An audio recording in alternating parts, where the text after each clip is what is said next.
What is up, everybody? My name is Hector Flores, host of the Insert Name FC podcast, a member of Belly Up Sports Media Network. You can find us on all things podcasting, Apple, Spotify, wherever you get your podcast fix, you will find us there.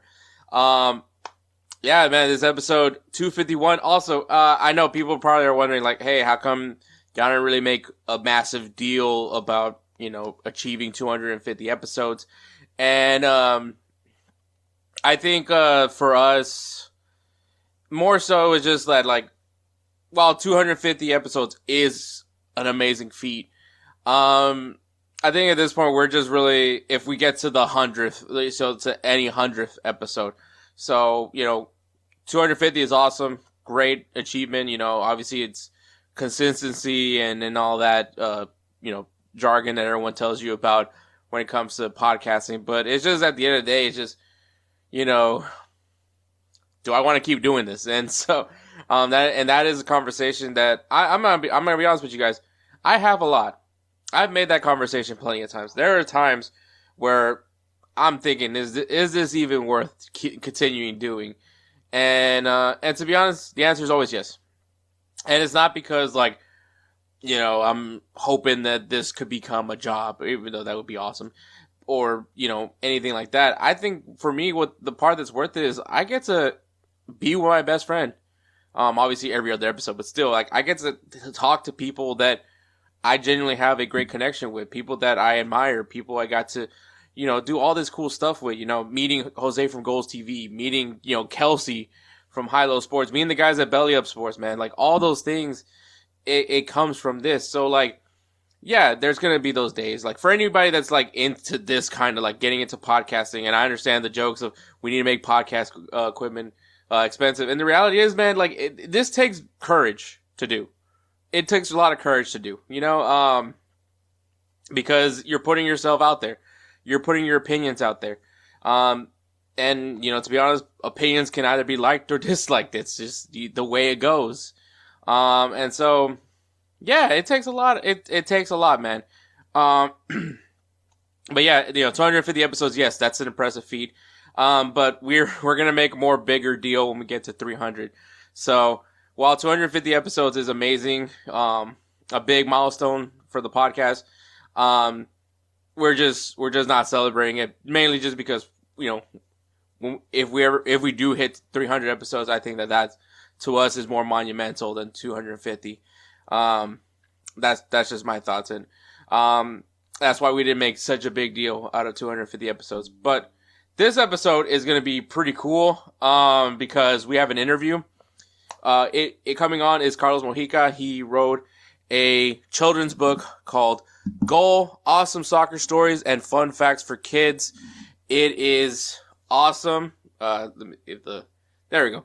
If you guys watching the video version, which is found on Belly Up's YouTube channel, by the way. This book has a lot of facts, man. Welcome to the exciting world of soccer and its amazing superstars. Get ready to meet soccer's greatest legends and rising stars and learn about major events and milestones in soccer history. Goal captures the excitement and passion of the global game and includes over 100 player profiles, including features on Pelé, Lionel Messi, Cristiano Ronaldo, David Beckham, Mia Hamm, Lamine Yamal, and more. An introduction to the basics of the game, position overviews, and highlights of some of the greatest players over the years. Trivia, key soccer terms, and quick kick facts to help you learn the game and its history. Spotlights on world championships, rivalries, major awards, winners, and player charities. Whether you're a budding soccer star or a super fan of the game, Goal is the ultimate guide to one of the world's most popular sports. This is an amazing book. I've gone over it a few times, and yeah, it was nothing but a pleasure to have Carlos Mojica and discuss not only his book, but obviously his journey through working in the game. And so, really cool interview. Definitely one worth listening to. Also, Edward's here, and we're going to discuss the new World Cup song because, it's definitely gotten a lot of attention. Mohamed Salah, this is going to be his final season with Liverpool, so we're going to talk about that one. And then also Didier Deschamps, this will be his final World Cup, so we talk about the French national team and where it goes from there as well. No players of the week this week because obviously it's international break, so we do not acknowledge international breaks for players of the week. And give you guys some games to look forward to this coming weekend. So pretty straightforward episode, man. It's going to be a great one. Once again, guys, links in the description for how to get the book, Goal. So that will be there. Also how you can follow Carlos Mojica as well. So that will be all there in the description. Make sure you guys go ahead and buy this book, especially if you're trying to learn a little bit more about the game, man. This book is awesome. I can't wait to show it to my dad, by the way. But yeah, so with all that being said, we're going to take a break and then go right into our interview with Carlos Mojica. Let me tell you guys about Belly Up Sports. Belly Up Sports is the internet sports bar. Go ahead and check out their website, www.bellyupsports.com, to read some great articles from great writers all across the country, from hockey, baseball, golf, soccer, you name it. Belly Up Sports is the premier, not your average website. All right, guys, joining me is a special guest, author of Goal, awesome soccer stories and fun facts for kids. Just got this book, already started reading it because technically I'm mentally a child. But Carlos, I am very grateful to have you on as a guest, man. How you been? Been pretty good, thank you. I appreciate you having me on. Yeah, definitely, man.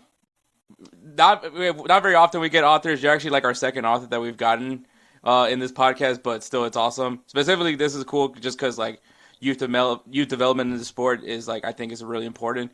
But before we get into all the nitty gritty of your book and a little bit of what you do so far behind the scenes, the first question we always ask every guest: what got you into football?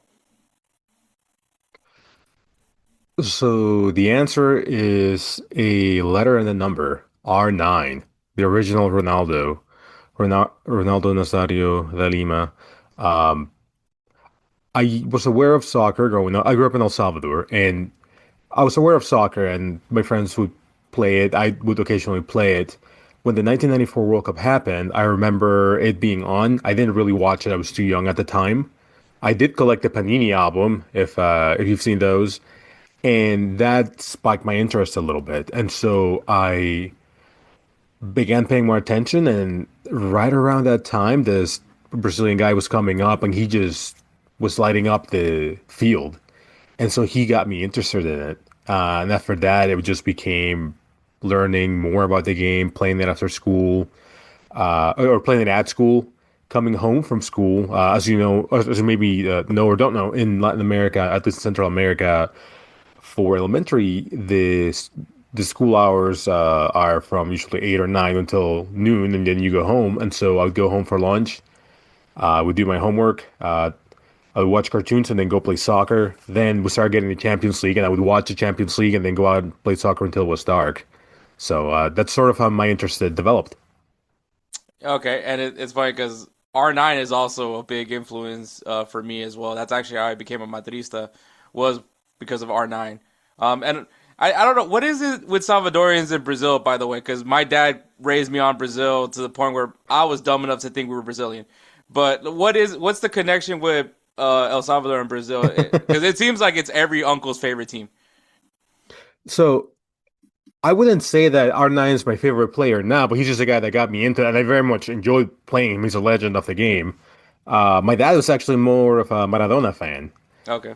and uh, so I think with I don't know. I mean, it's just I think it's the fact that Brazilians are just they play that jogo bonito, and it's very eye catching, and so you want to watch it. When you have players like Ronaldinho, like Ronaldo, Rivaldo, Neymar later on that are just doing these things on the field that are popping, like you want to watch, especially when you're a kid and you want to try to do those yourself. Yeah, that makes a lot more sense. Yeah, just because like growing up, my dad's always made sure. I mean, I just remember waking up early in the morning for that 2002 World Cup final. To go watch Brazil beat Germany in the final 2-0, which R9 was definitely a big part of that. But that's just Yeah. funny, the connection that El Salvador has always had with Brazil for some weird reason to me. And like every friend that I have that's Salvadorian, which is not many here in Houston, but like everyone I know, like as soon as they tell me they watch soccer, they're wearing Brazil kits, and I'm just like, is this just our thing? Like this is what we? I mean, technically there is a city called Salvador in Brazil, so maybe that's what we rock with. But um, Yeah. so obviously you developed a passion for the game, and what kind of drew you into wanting to continue, essentially have a career with football? So when I went to college, I originally wanted to be a writer. I was an English major, and I ended up switching to international relations. I got a master's in international comparative politics, so very far removed from the sports world. But when I was in grad school, I began covering soccer for a magazine called Centro Deportivo. It's a bilingual magazine. And at first, it was done remotely. Then I began to cover the men's national team and the Columbus Crew. I was based out of Northeast Ohio, so I would drive 2 hours to Columbus to cover the club, or I would travel to different cities to cover the U.S. And I was doing that on the side, and I really liked it. I got to go to the Gold Cup, I got to go to Copa America Centenario, but after doing that for a few years, I became interested in the club side of things because I liked the idea that I could do work that could contribute to the success of the club, even if it was off the field. I feel like I was really part of a team. And in 2015, I looked around and I tried to find a soccer club near me that had an internship or position that I could apply for. And there weren't a lot of places near me. The closest ones were the Columbus Crew, which again was 2 hours away. So for an internship where you're going every day, that was challenging. And then the other one was the Pittsburgh Riverhounds, which was also 2 hours away. That was like smack in the middle of the two. So as I continued looking, I came across a club called AFC Cleveland, which was in the National Premier Soccer League. And I went to the website and I realized that they didn't have a lot of content in Spanish and that the recaps could be a little bit better. So I reached out to the owner. I said, hey, I was looking at your website. I think there's a lot that could be done with it. Would love to join in some capacity. Little did I know that he was going to be entrusting me with taking over the community relations aspect with the Hispanic community in Cleveland and essentially run the communications program. And so I did that for about 2 seasons, 2015, 2016. In 2016, I also took on a position with the NPSL itself as communications coordinator. And we were lucky in this, or I was lucky, I should say, that AFC Cleveland won the championship in 2016, the NPSL championship. So I had the chance to experience what it was like to host that type of contest at home. And then that same year, a position opened up with the Columbus Crew. By then, I had gained enough experience because while I was doing all this with the NPSL and AFC Cleveland, I was still covering the Crew, the men's national team. So I was just trying to do as much soccer as I could. Hmm. And so I applied for the position, I got it, and that's sort of how I started working for the MLS. Man, that is you were just this is a true definition of just you found you found an opportunity, you just took it. I think that's I think more people you just take that risk, and who sometimes it is just about just shooting your shot out there and see what's out there. Um, but I gotta say, like when you did that transition from the NPSL and Cleveland, what was it like from doing the communication side for those for that team in the NPSL, which many probably would view as, I don't want to say it disrespectfully, but a lower league compared to like MLS and the Columbus Crew. How would you say was, I guess, the transition from that to then Major League Soccer? No, I mean it's a lower league. That's not disrespectful. It's a lower league. I don't think it's trying to be a Division One league, right? Hmm. Uh, it's different because you have clubs that have a very different budget than you have in the MLS, and it's very much a labor of love.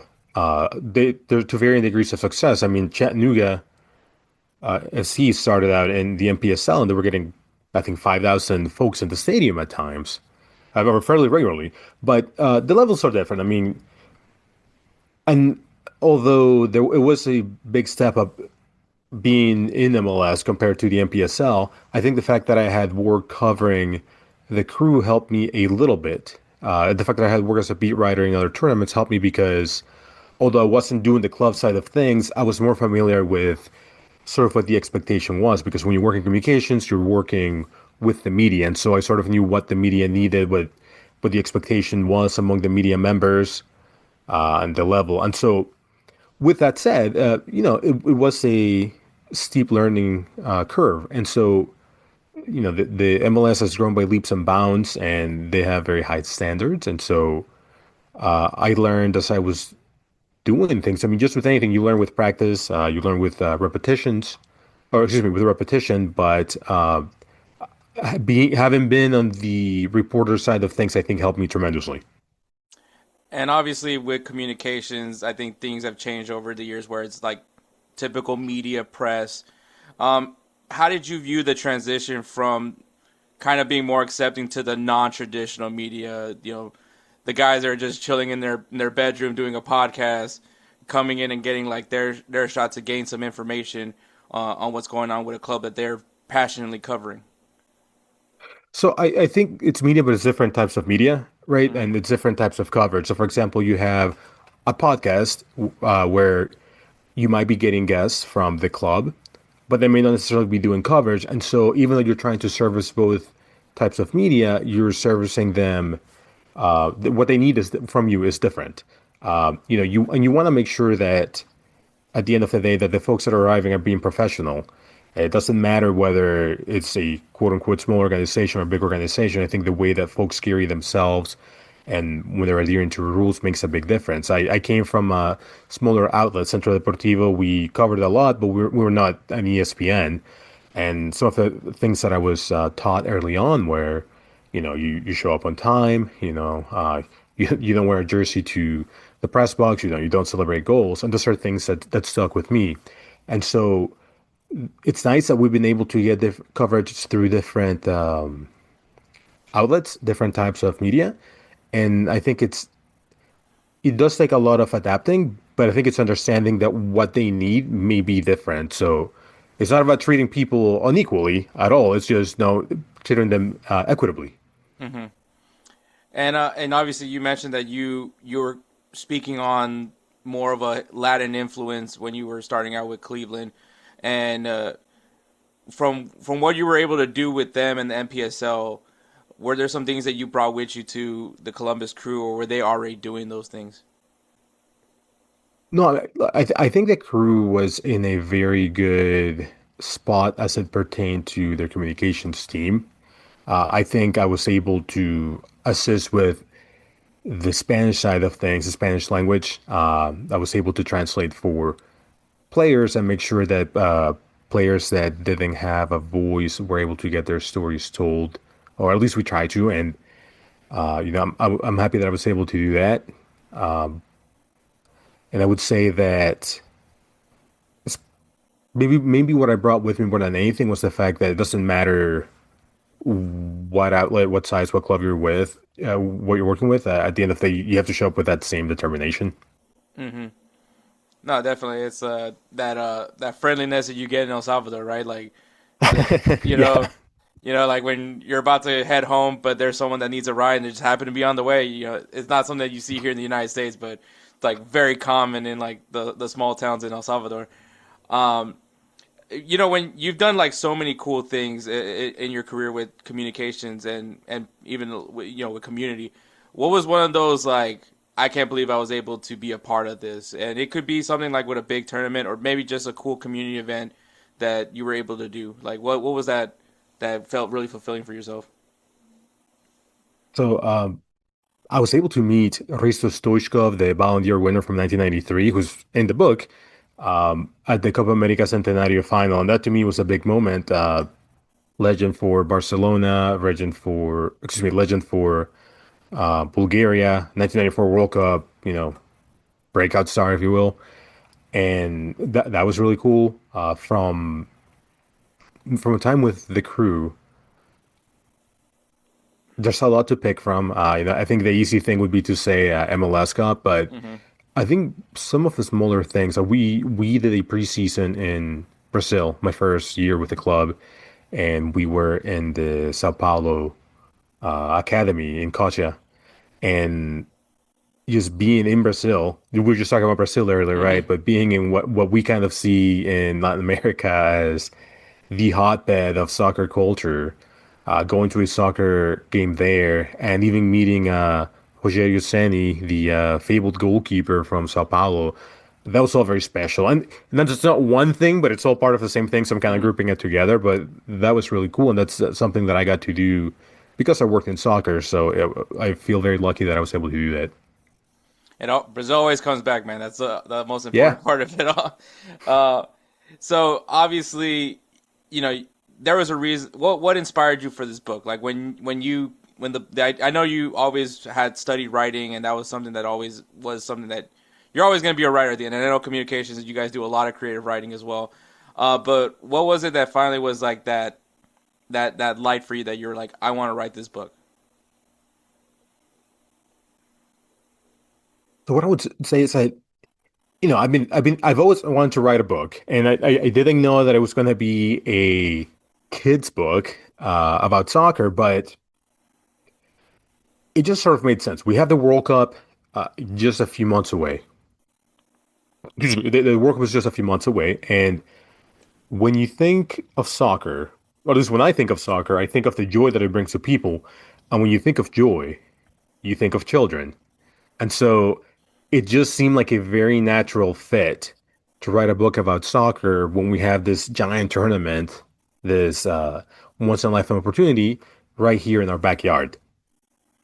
No, yeah, definitely. One of my biggest gripes with the youth development, and this is coming from someone that has worked in the youth side of MLS, is just, and I don't think it's necessarily MLS on any to blame for anything because I think it just comes back to the home.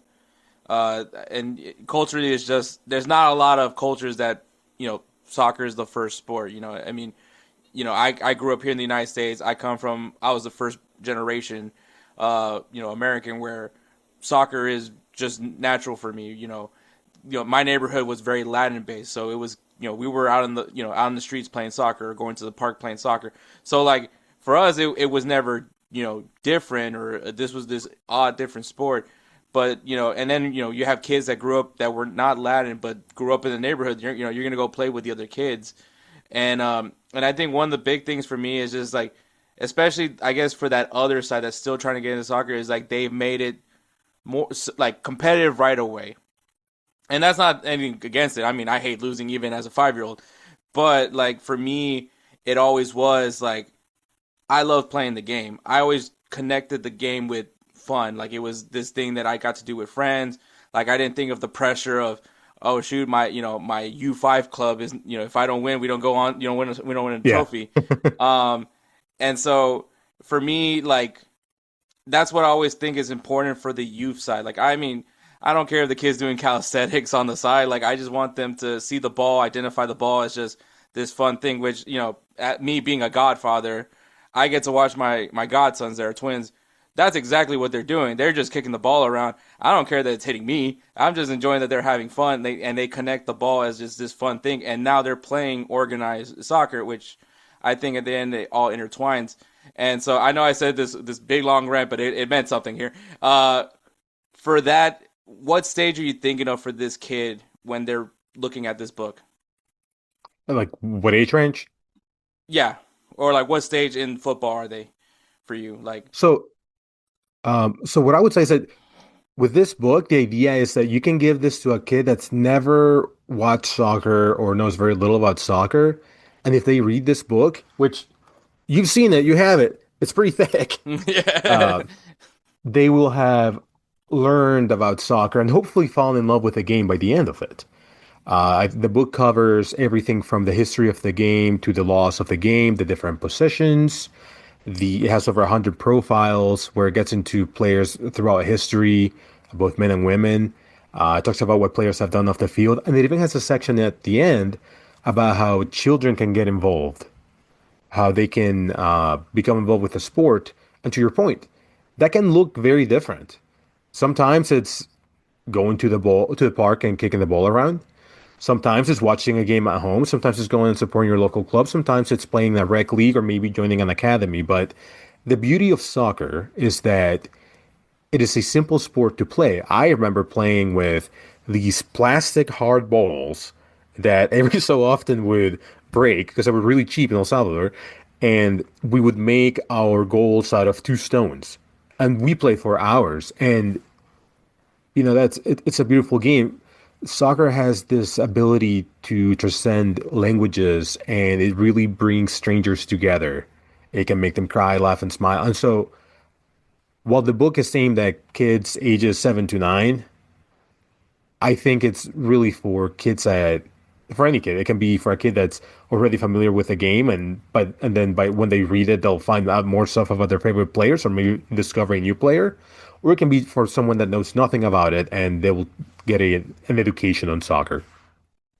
No, yeah, I think that this is like something for all ages or all levels of the game can really just read and enjoy. And I think one thing very importantly is kind of like uh almost like remembering the past. Like I love that, and it's not just like one specific region. You're and not even a gender specific when it comes to who you're highlighting in your book. Because I mean, you got Martha in there. You got you know uh, and I got a real good question that's gonna be kind of funny, but I'm gonna save on that one. But you have like a lot of legends of the game from across the world and from different time periods. How important was it for these kids to know about like the past, like the legends that our dads were telling us about? It was very important to me, and the reason for that is twofold. One, I think I mentioned earlier that I got into the game because of Ronaldo. And I mentioned that my dad liked Maradona, and I remember telling my dad about Ronaldo, and his answer was, "Oh yeah, he's pretty good, but you should check out that Maradona guy." And so it's a type of book that leads to these conversations. There's probably players in the book, or that are in the book that some people think shouldn't be, or there are players missing from the book that other people think should be, and I want those conversations to happen. And I don't think it's never going to be a definitive list of the greatest players of all time, because that list looks very different. Your list, very different than mine. There's probably a lot of overlap, but it's going to look different. This is meant to be a list of players that have captured the imagination of the public, and a sampling of players throughout history and throughout the globe. It was important to me that there was a presentation from different countries, including Latin America and Central America, as well as Asia and Africa. And so with this book, I think a child can get an idea of just how global the sport really is. I mean, we always talk about how soccer is a global sport. Well, the list of players is able to showcase that. Yeah, and I think something that I think also it does is because I think at the end of the day in any sport, and I think something that I wasn't ever able to like relate to basketball or American football is just I don't see myself on the field. And for obviously, I'm not saying a 5'6" Salvador. I'm saying, but I don't see I don't see a Sanchez. I don't see a Rodriguez normally out on those places in those sports. Whereas in football, our football, you see people are yelling out Luis Diaz, like Latin names, and it's something that you can see yourself in there because it's your people, and then you start learning about what countries these guys are from. I became an Arturo Alvarez fan strictly because he was a Salvadorian that also grew up in Houston, Texas. So I was like, this is all the connection that I ever had, and that was actually a really cool moment that I got to meet him as well. But I was able to see myself, and I think that's the cool book. The cool thing about this book is that you're showing kids like that you can be here, like see themselves in this sport because you're showing players of different regions in the world. So like kind of me being that kid that was like, I see myself on the field with all these soccer players because Latin names, or maybe they're not Salvadorian but they're Latin players, and you sense that pride that my last name could be on one of these shirts one day. No, absolutely. Representation is important. It's important because you want kids to be able to see what possibilities there are and what they can be. Yeah, definitely. And I'm gonna wrap this up with this question because obviously there's a specific legend in this book, and obviously for you and me this legend's very important. Did you sense like all your Theos like right behind you as soon as you put in Magico Gonzalez? So the what? Like all your uncles telling you how great Magico Gonzalez is. Like, did you sense them as you were typing in Magico Gonzalez on the book? 100%. I mean, listen, I happen to think he's one of the greatest players that CONCACAF has ever seen. Certainly the greatest Salvadoran player of all time. I don't think anyone would dispute that. And so it was important for me to have him in there because, to your point about diversity and showcasing that, I thought he belonged there. But yes, I could hear my grandpa talking about him. Uh, 100% I could. Like, I'm definitely showing this book to my dad. Like, Good. the first thing I'm gonna do is just flip over. Look, Magico's here. That's my dad's guy. So, as a matter of fact, my older brother, his name is Jorge Alberto Flores, because of Magico. So, That's great.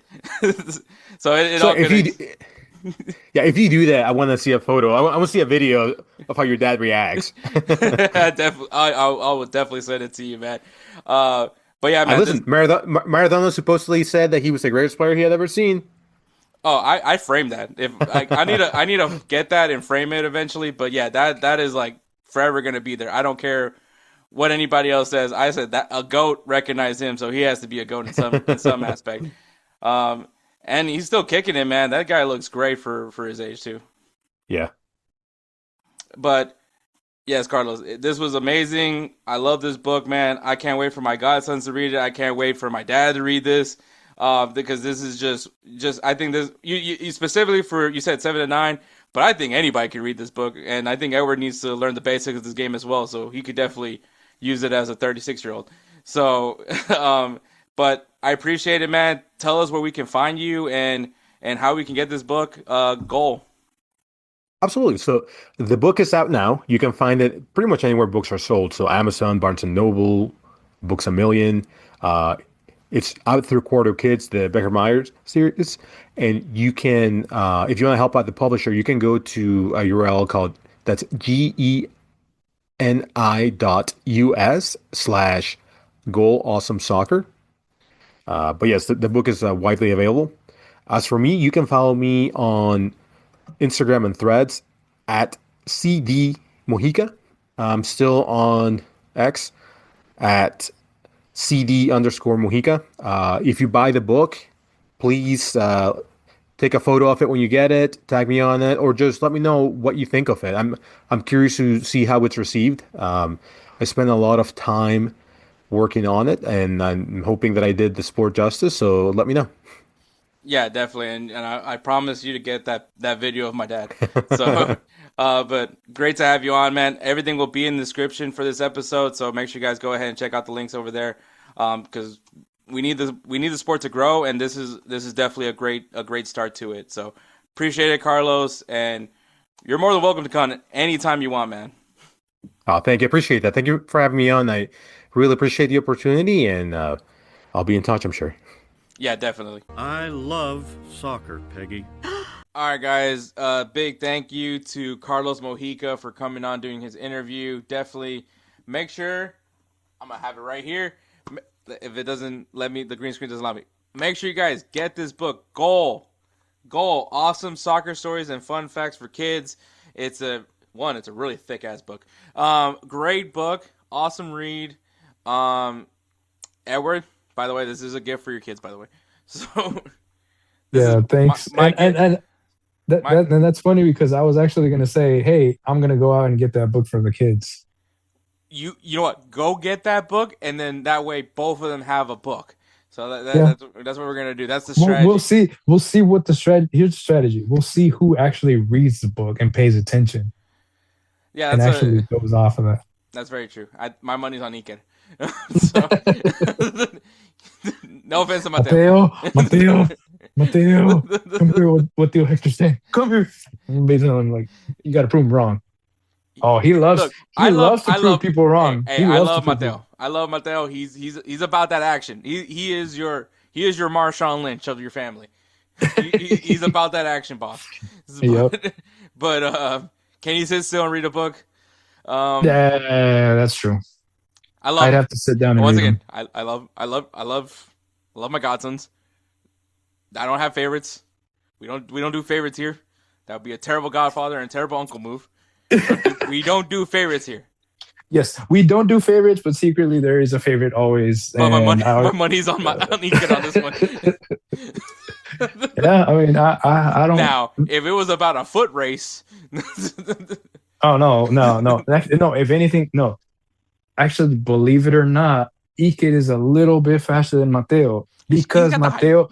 No. Well, Iker has the height, but also, and I'm gonna tell you right now, Iker also has the fact that he takes smaller strides compared to Mateo. Mateo thinks that by stepping hard on the floor and trying to take bigger strides, Jesus he's Christ. gonna run faster or he's gonna get there quicker. And I've already explained this to him.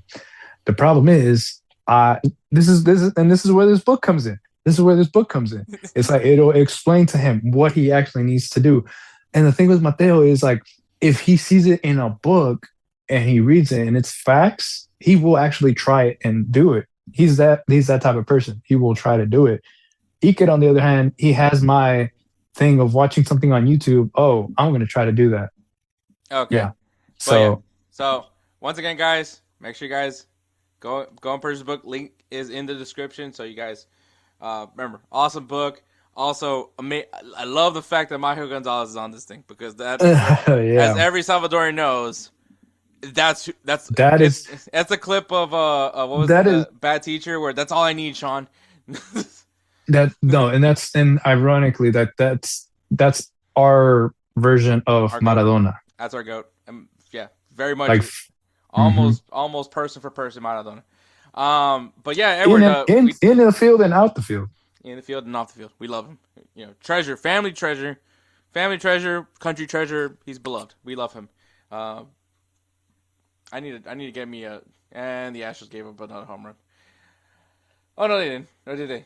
Yeah, they gave up another. Jesus Christ! All right, you know what? Let's get into football. Let's get into football because that's gonna make me not depressed. Or maybe this topic's gonna ruin it for me a bit.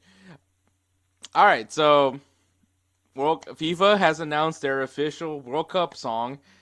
All right, Edward, before we get into this, how important is to you the song of the World Cup? Look, listen to me, okay? The only one that ever stuck with me that was like right in my feels, and I felt that it was a movement. It was Shakira's Waka Waka. That is literally the only one that whenever anybody references the World Cup to, I never go back to, oh, hey, like the one with, I mean, I love Nicky Jam. Don't get me wrong. I love that song reggaeton. Sucked. It is booty. It is cheeks, bro. But that's why whenever anybody says, hey, World Cup, my mind automatically goes to South Africa. And I'm just like, yeah. Like that was the movement. That was the song for the World Cup. It was perfect, everything. Not because it was Shakira, but it was just like, it was like everybody showed up in that video. Like for one, everybody showed up. Freshly Ground, right? Which I believe is a group from Africa. I don't know if they're specifically from South Africa, but yeah, like it was very much the vibes. Like this was like encompassed. Which is crazy because you had a Colombian. It encompassed everything, dude. The thing is, whenever they would play those clips, those clips in the commercials, when everybody they would score goals, right? You felt like you. No. So I get what you're saying, but what I'm saying is, okay. For example, when the Colombians did that it's a celebration where they were just holding and going on the line and dancing, it went with the beat. It went with it. It was perfect. Even when the Brazilian did the samba, I was like, bro, it went with it. Like everybody's celebrating and everything. It was just like that vibe was legit. It didn't matter what celebration it was. If they were just celebrating, screaming, running, and jumping, somehow it personified that song right there. It was that. Everybody who scored a goal, everybody who celebrated, they did the celebration at the corner post. They did the celebration on the sidelines, dancing, whatever it was. The fist pumping, the scream, everything. It was all that song in there. It fit. It was a perfect fit. So to me, anybody tells me, "Hey, did you like the World Cup song?" I'll be like, "Waka Waka." Yeah. They're like, "Nah, I'll be like, "No."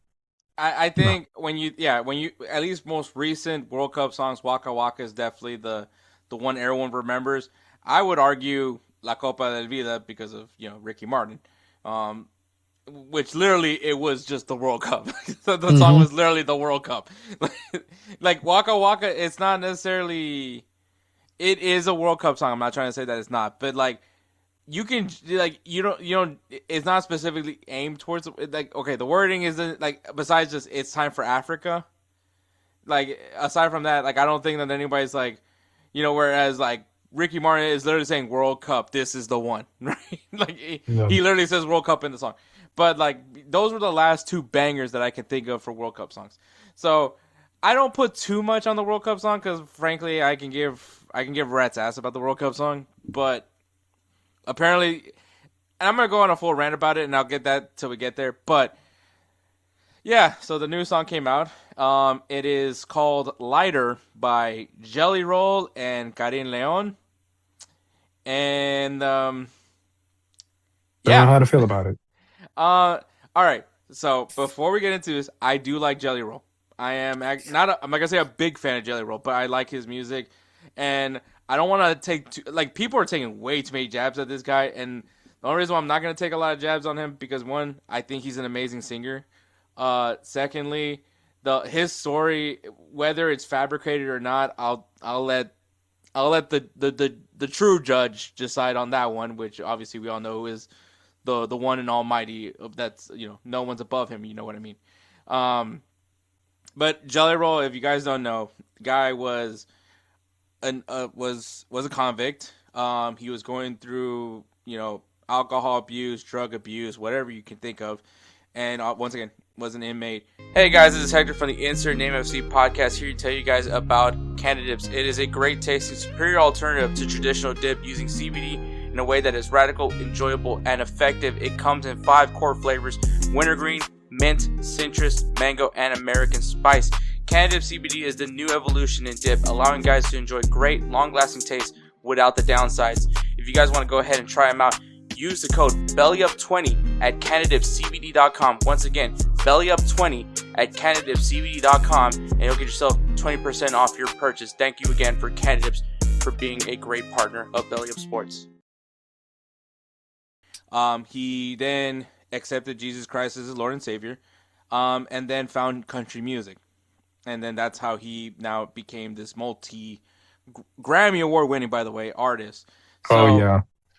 the reason why I say that is because most of his music stems, and I think this is any musician. I'm not trying to take that away. Any musician usually stems from stuff from what they've gone through, right?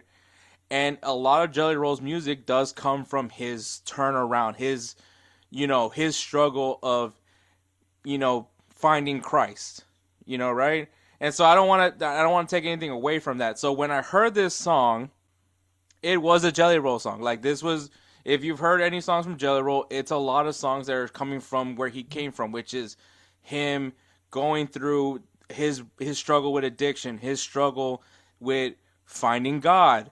So that's where I want to start with first before we get into the song, because the song does hit those themes. If I don't know if you heard it, Edward, but obviously, when he's like talking about I'm feeling lighter, chains are coming off, right?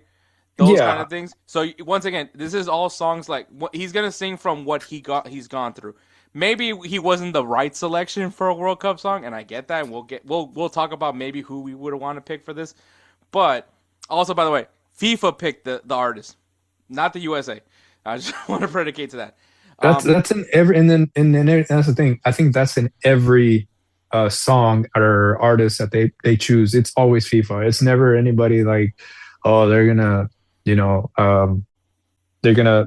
USA or South Africa chose Shakira, or no, like it was more of like FIFA chose it, and then they have to kind of go and coincide. Which, mind you, okay, reiterating to Hector's point, it's like, yes, Jelly Roll has a real, like Hector said, like he wants to choose to believe it about Jelly Roll's background and everything. I myself, I'm just like, okay, cool. You found Christ? Amazing. Awesome. Very proud of that. But it's just not a World Cup song. It's just not a World Cup song. It doesn't sound like it to me. And then I get it though. And here's where I'm gonna come in and interject, where I get it why they did it this way and why they chose the artist that they did. The World Cup is being hosted in the US and Mexico, Canada, so North America. Mm-hmm. These two artists from North America. one's USA, one's Mexico. Karim Leon, he's a big artist in Mexico. He's a big artist in the US because he does tour, and a lot of people. And has collaborated with country singers. So I thought, Yes, he has. He has. Who was one? Who was one? Can you pick one? Cody Johnson. Okay, yeah. Cody Johnson. That's the one that I first think of because like Hurts Like Tequila won, by the way. Yeah, Which is beautiful song, by the way. And, yeah. And the only reason why I say that because like a lot of people that made complaints. One, I don't think anybody wanted to complain about Karim Leon. I think they were just more once again taking jabs at Jelly Roll. Karim Leon's verse is one awesome. I love his verse, and I don't want to say that he saved the song because I think that's just mean to Jelly Roll. Like if this was not the FIFA World Cup song, I would say this is generally a good song. Like yeah, I mean in general, it's like I guess you could say it's an acquired taste. Like it's a song I'm not playing that, this multiple times throughout the day. That's not what I'm saying. But it's a good song. It's like an acquired taste. Like there's people that would be up to it because I mean, I'm surprised. Oh, okay. Let me rephrase myself. I'm actually like not in shock that the Nicki Jam song didn't go hardcore like it was supposed to and everything because of all the beats or whatever. Well, on top of that, Nicki Jam just singing in English just didn't sound right to me. Exactly. It's like you're putting him out of his element, and I'm like, and he has sung in English before, like also, but as a cameo, but it's like a small verse in English, and then later on he'll switch it up. Who thought it was a good idea to bring Will Smith into that? See, Will Smith, every time I hear anything that Will Smith is doing music, all I hear is hey, hey. That's it. That's all I hear. Yeah. Switch was pretty good. We'll give that's it. That's what I'm saying. That's what I'm saying. But yeah, no, that we'll talk about that in a bit. But anyways, but yeah, I feel like Jelly Rolls. So I guess you could say in a musical perspective, I'm not a musician, I'm not a producer, I'm not anything like that. But just by listening, they both kind of have this same similar gritty voice that they do have. It's a smooth grittiness. Like that's the thing. It's like I know it's like a oxymoron. It's a smooth grittiness, which is what comes with a Jelly Roll song. Once again, it's just how he sings. Like this is and he's gonna touch up about things that he's gone through once again. So this is why I think when you want a FIFA and honestly to be fair, like the last World Cup song, once again, Edward mentioned Waka Waka. Like that's what, like 16 years ago? Yep. So like we're talking about a song that came from 16. And by the way, I want to just take jabs on everybody on social media because every song that people keep listing on like the top World Cup songs are all from that 2010 World Cup. Yep. All of them are, and it's like even the songs that weren't even the official World Cup songs. They were just like the side songs. Waving Flag, which was a banger. Oh yes. Yeah, like bro, I get hyped when I get older. I will be stronger. They call me freedom. Just like I love Waving Flag. Honestly, not really hot take. Waving Flag should have been the official song for the World Cup because that song was amazing. That would have been a good song to have right now. At this, but honestly, right now in this scenario that basically we're in as a world, that would have been a pretty decent song to have. I think what people want is a pop song. That's literally what it is because that's what it is because everyone keeps talking about Waka Waka, and you know what? I know Mr. 305 ain't pop, but like We Are One, which is the song for the 2014 World Cup, by the way. Was it a good song? Yes. Do I remember it too much? Not too well. Not at all. The only reason why I remember it was because playing 2014 World Cup because that was the last time you could do the whole playing through qualifier, the FIFA World Cup game, back when you can actually go to the qualifiers and then make it to the World Cup. Like me trying to get El Salvador win the World Cup. Like that's like, I did it in beginner mode. Yeah, that's the only way to do it. As I beat France like 20-0. But like We Are One, that's the only reason why I remember that because of just and once again Pitbull, it's a hot name, and I think the reason why that FIFA sought after Jelly Roll is because he's a multi-award winning artist. Like he is, you see him everywhere right now. You're seeing him. Hell, he was a voice actor for that Steph Curry movie. Oh, GOAT, yeah. Yeah, he was in the movie. So like everyone's trying to get Jelly Roll. So I get why you go after Jelly Roll. It's just the song doesn't make you feel excited for the World Cup. To be fair though, the last World Cup songs, I haven't really been excited about the World Cup. No Okay, offense. let me interject something here real quick. This Okay. is just a personal opinion of yours that I want to know of. Well, how would you feel if the song would have? Because the thing is, if you would have picked this artist, the song would have been completely different. Mm-hmm. What if they would have done Bad Bunny, a collaboration between Bad Bunny and somebody else? Like, because think about it, he's US. All time vibes. All Yeah, time vibes. and I and that's what I'm saying. Like, I feel like because he is US, Puerto Rican, and I think but the pop genre, I, and I know one thing. Bad Bunny is like super versatile. So, I but mean, yes, dude, the halftime show and everything, one it thing. was a banger song. Like, it was a banger song. I love me some Bad Bunny. So don't anybody get it twisted. I love me some Bad Bunny. Like, give me all the Bad Bunny you can give me. Like, I love that guy. I love that he was. Look, I didn't like Happy Gilmore too, but he was definitely the best part of the That whole was funny. movie. Like, I love Bad Bunny's character. He is the best. Like, I truly love Bad Bunny. He would have been the perfect. I think he's the number one artist right now. Someone could disagree with me with that, but he is like the hottest name. There's people that don't even speak Spanish that like listen to him. There's people that speak Spanish that don't It's understand what he's just saying. some people, But, I some mean, people, some people. That's what I'm saying. Like, it's the beat sometimes, or it's just the flow. It's the flow of the way he the says anything. vibe, man. What's that? DTMF. I That think so.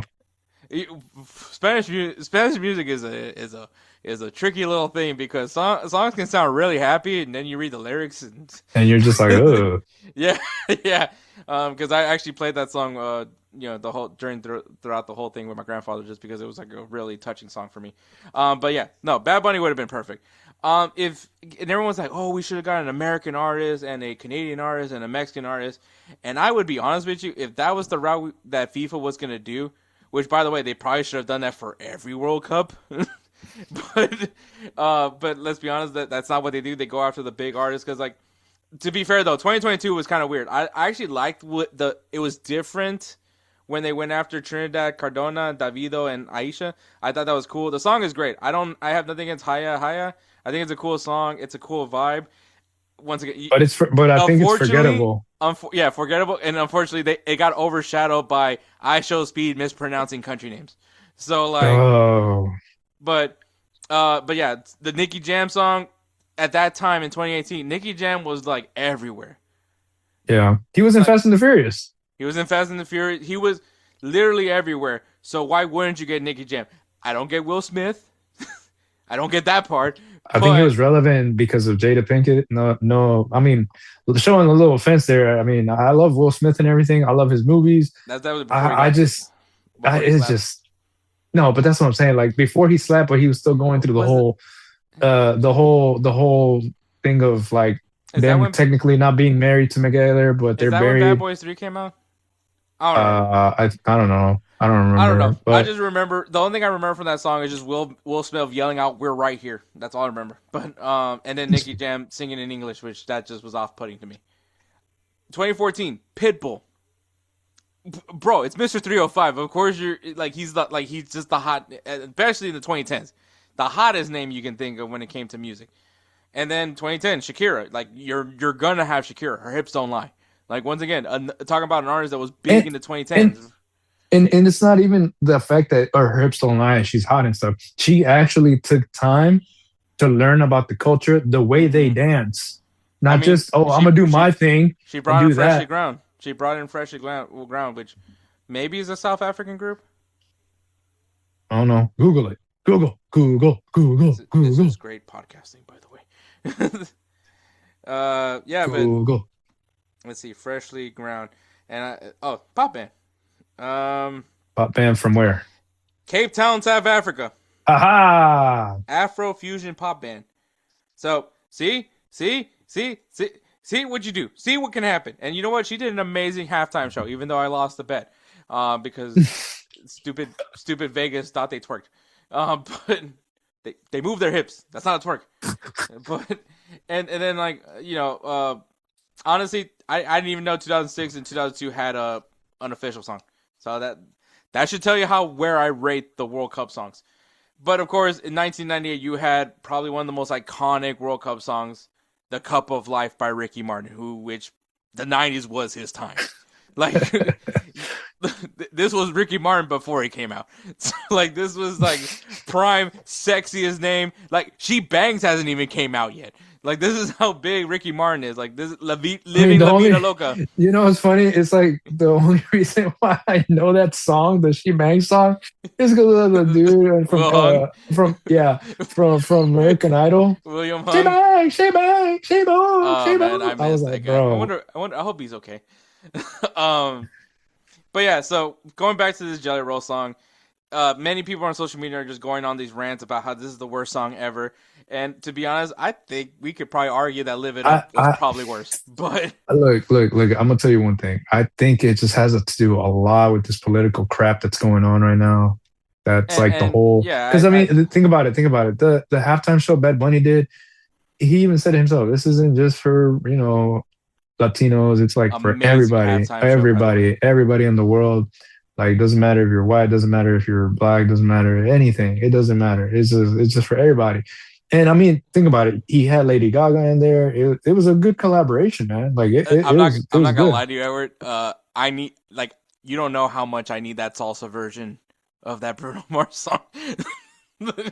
Oh God! Like, that's how. Dude, are you gonna end up finding it somewhere? I know that. I'm gonna find it. I need that in my life. That was amazing, by the way. I love me some Lady Gaga too. But yeah, like, I think, I don't know if the worst song ever was really harsh. I did love the Ford F-150 commercial, like, just having like the commercial just on and just having the song playing, because it actually really did work. It's like when you play was it Dear Maria on any anime intro. So like, oh yeah. So that's like I thought that was kind of fun. That was actually pretty creative. But like, the outrage for this song, like, first of all, the song isn't gonna dictate the World Cup. Like, I don't think the song really. I mean, Waka Waka was just the best embodiment of the World Cup, by the way, because it felt like South Africa. Like, you felt this was the World Cup in South Africa vibes. Like that. Shakira probably is forever going to be known as the greatest artist to have ever embodied a World Cup. And so, like, I mean, I believe it, bro. Yeah, like, I don't think that's a hot take. Like, I mean, no offense to Ricky Martin, he made a great World Cup song, but it's not. It's not the 98. You don't think France when you hear La Copa de la Vida. So, whereas you have Waka Waka, which is generally you just feel the vibes of South Africa. So, I think hopefully she doesn't get sued like that one comedian for translating The Lion King. But like that song that was just the best embodiment for the World Cup. I think that FIFA just didn't get the right person. Because this, once again, if this was just a regular Jelly Roll song, I don't think people are going on rants about a song. Especially if you've never really listened to Jelly Roll, you probably will never listen to a Jelly Roll song. Maybe because Karim Leon is in there. But by the way, great artist. But I love both these artists. I think they're both great. I'll be honest. The Jelly Roll song that I really like, and it's because I just saw it on Sonic 3, like the ending credit. It's pretty good. Run It. Oh yeah, that's a good one, dude. That's a good one. Bro, this guy, like, I'll tell you how good I think Jelly Roll is. This man made me cry. I think I'm just getting at some stage in my life at my age where just movies and like songs are just gonna make me cry. Like, I don't know what it is. Maybe I have feelings now, but like, I'm just it's reaching for the stars. But like, Jelly Roll has a song called I think it's called Somebody Save Me, or It Saved Me. Oh yeah, that's a really good I song. cry every time. I don't know what it is. I think it's because he just brings an emotional element that you feel his pain, that like it just gets into your heartstrings. And so, like, once again, this is just, I think the song Lighter is just a very typical Jelly Roll song. Like, if this was just a regular song from his album, you were just like, this is just Jelly Roll doing his thing. And Karim Leon, who did a great job in the song, even when he switched over to English, which I think was like, one, that's impressive. Like, just what he was able to do, because he was rapping. Like, if anybody caught on to that, Karim Leon was rapping, and then switched over to sing the chorus in English. I thought that was impressive. At least, maybe I get easily impressed. But if you were, Edward, to recruit your people for this song, maybe if you want to go the route of having a Canadian artist, an American artist and a Mexican artist, like what would be the route? I mean, if you really think about it, dude, you already know who they're gonna get for I was about to say Canada. You already know who they're gonna get for Canada. They're just gonna go for Drake. They're just gonna go for Drake. Okay, period. So you're thinking Drake. I'm thinking Drake. I mean, they're not. I think Drake is a good pick. He's also a fan of soccer or football. Yeah, I believe he's actually like been very vocal about his love for Chelsea. he's been he no, and he also. I mean, I think it's like if Toronto's playing, I think he's actually big on that. You know, like he'll show up for games. Yeah, and I mean also he's Canadian, so he'd probably be rooting for Canada. All right, so your artist. You're about to say it too. Yeah, I was about to say Canadian. You can thank How I Met Your Mother. No, I How I Met Your Mother. Yeah. And then USA. Who's your American artist? Kendrick Lamar. No, honestly, dude, that's the thing. It's like Drake, and then like I said, honestly, the guy that has the Grammy, Bad Bunny. Like that would have been. Oh, okay. I think that's who I thought they were gonna choose. Man, Drake and Bad Bunny. Are you throwing in a Mexican here? Mexican. I want to say Karim Leon is a good pick. Okay. But right now, who can I pick? That's like big right now? Because all right, you want to hear mine? Like I'm going in the pop direction. All right, it's gonna be. Well, I was thinking about that too. So, but go ahead. Drake is very pop, so I would say that, and Bad Bunny once again very pop as well. All right, so my Canadian artist, you pick Drake. I'm gonna pick the other Canadian in the Biebs. Oh, the boy can sing. Yeah, he can. And he loves. He holds soccer. a very he does. And he, once again, very poppy.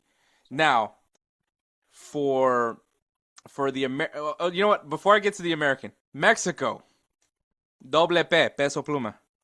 Okay, see, versatile, so I was kind of versatile, by the way, because he can do the corridos, but he can also do a little like reggaeton. He can do some hip hop. So he's very versatile as a Latin artist. So I think that Peso Pluma, Biebs, I think could be very good for like a very poppy song.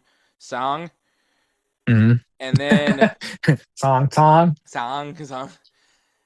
Now the American is going to be really tricky because like how do you have a pop artist, you have like someone that I want to hear some Spanish because once again this is like supposed to be like the embodiment of North America.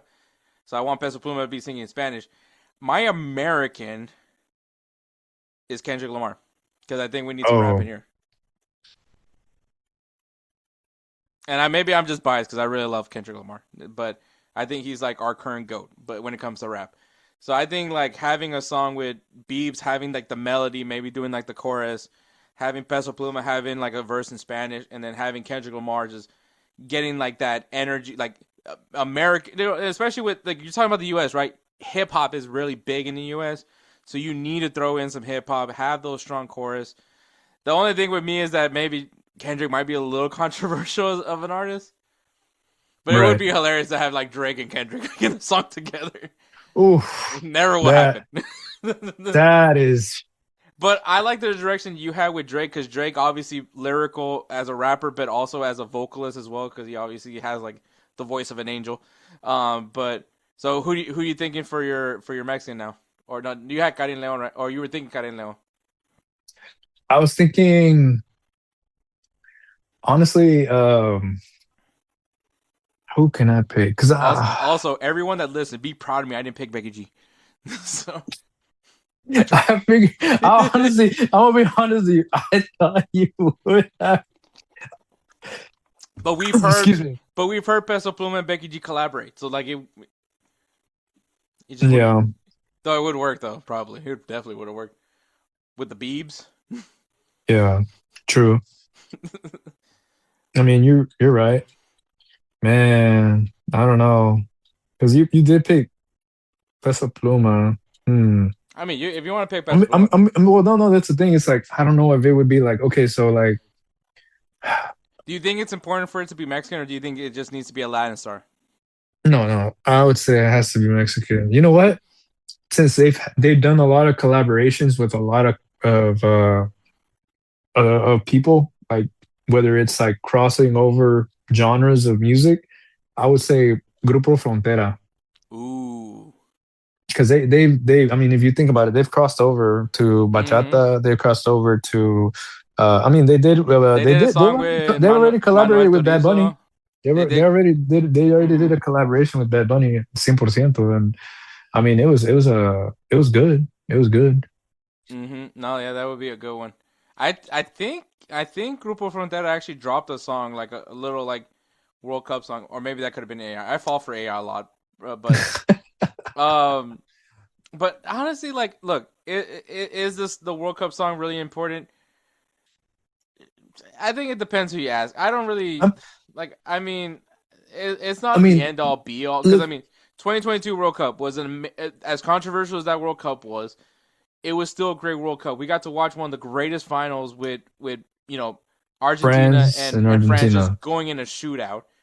Like it was just amazing that final. 2018 it was a blowout, but there was such amazing compelling stories on that one. Like I mean Croatia going as far as they did. I mean France was just generally the best team in there, but then you had like Benjamin Pavard, a guy that was playing in the second division in Germany, scoring a banger in Oh Argentina. yeah. Like 2014. I mean And then that is Mario Götze, one that will be forever a German hero. yeah. Like, and Germany just being dominant. Messi almost there to get that his World Cup trophy, right? Like Hmm. 2014 was an amazing World Cup. 2010, I didn't get to witness because I was in boot camp.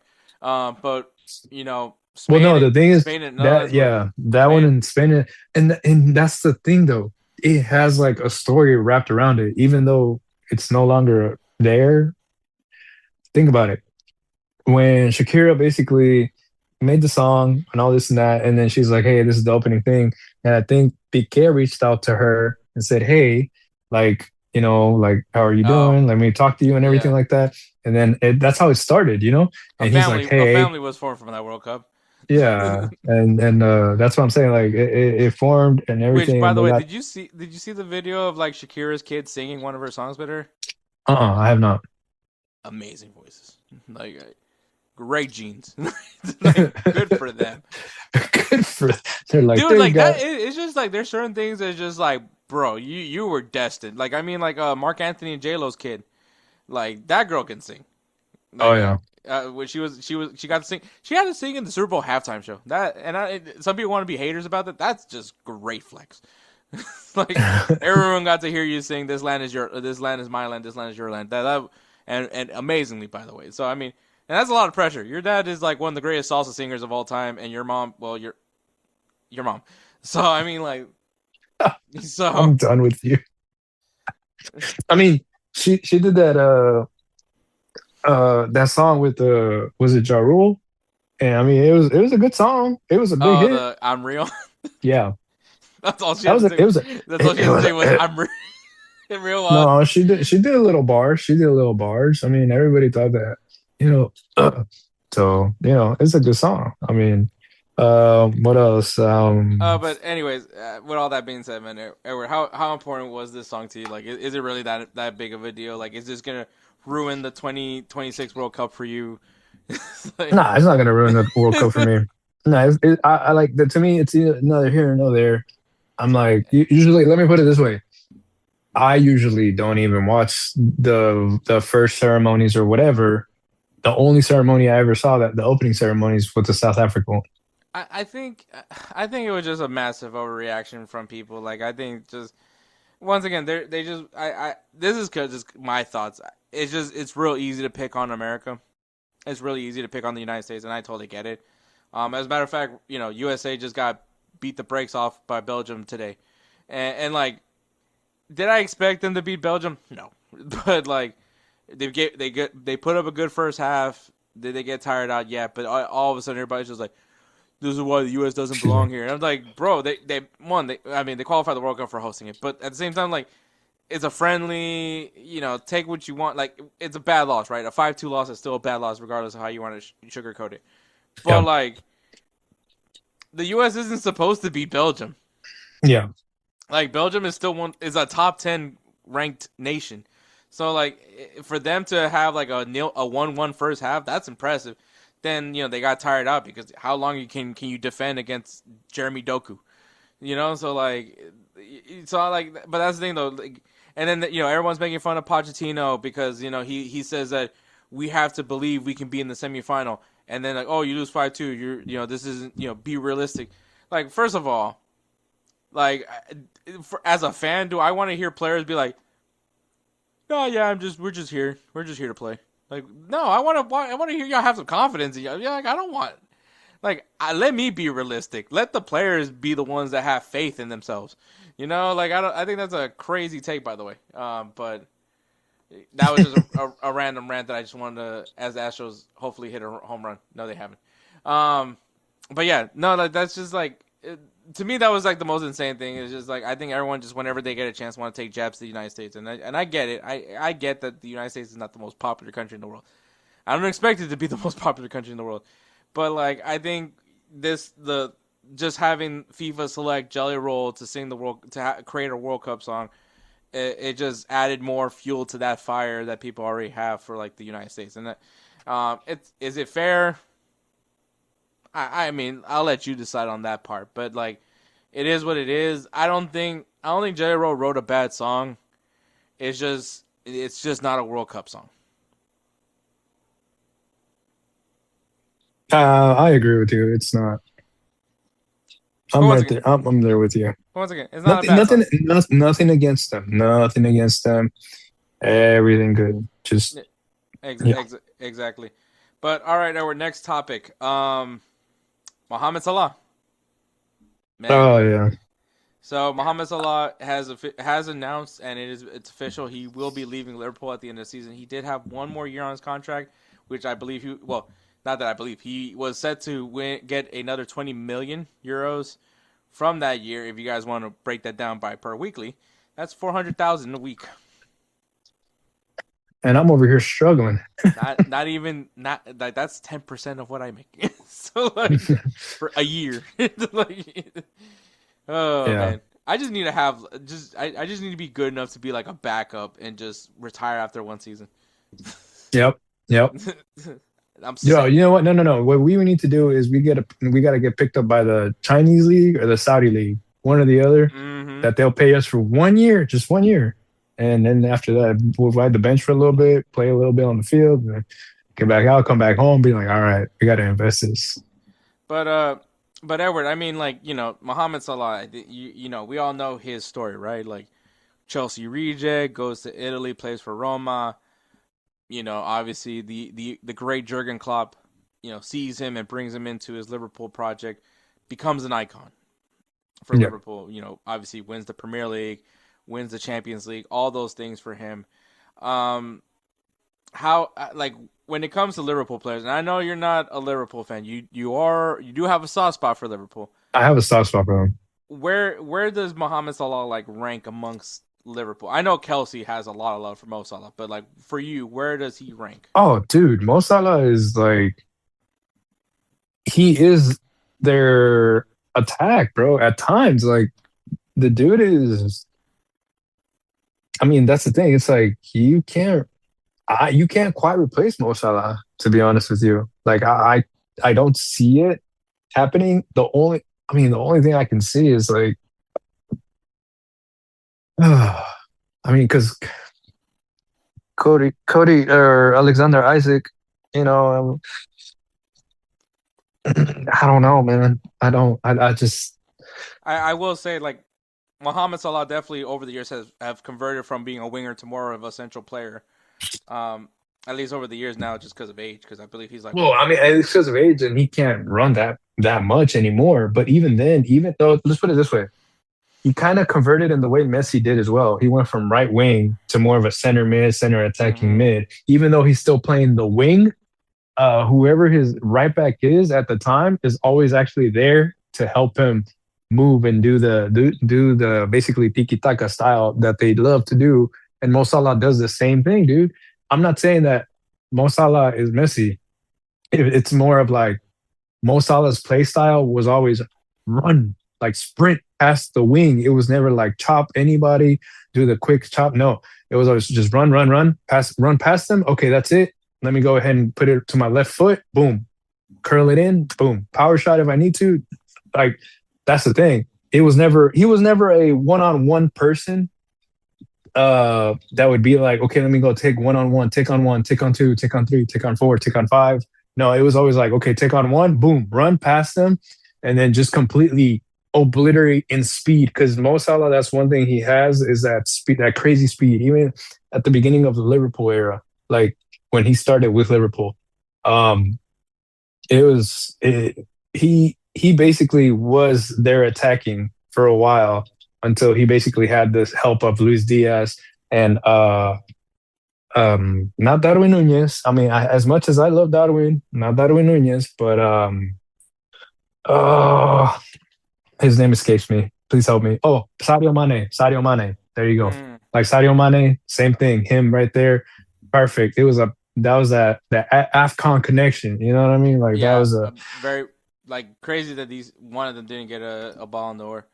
No, I know, but that's the thing. It's like he was crucial. He was crucial. Let me put it this way: he was crucial, very crucial to Liverpool's success. Not because Virgil van Dijk was defending, but they also had to score goals in order to win those games.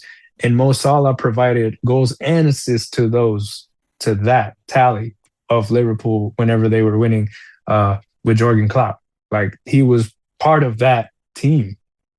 Yeah, so, and I think he was like just another embodiment of what Jurgen Klopp's system was, which is like obviously the rock and roll style.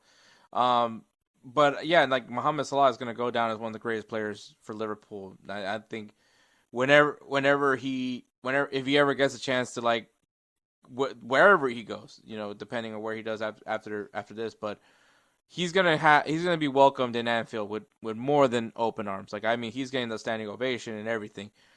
Because of just what he means to that club.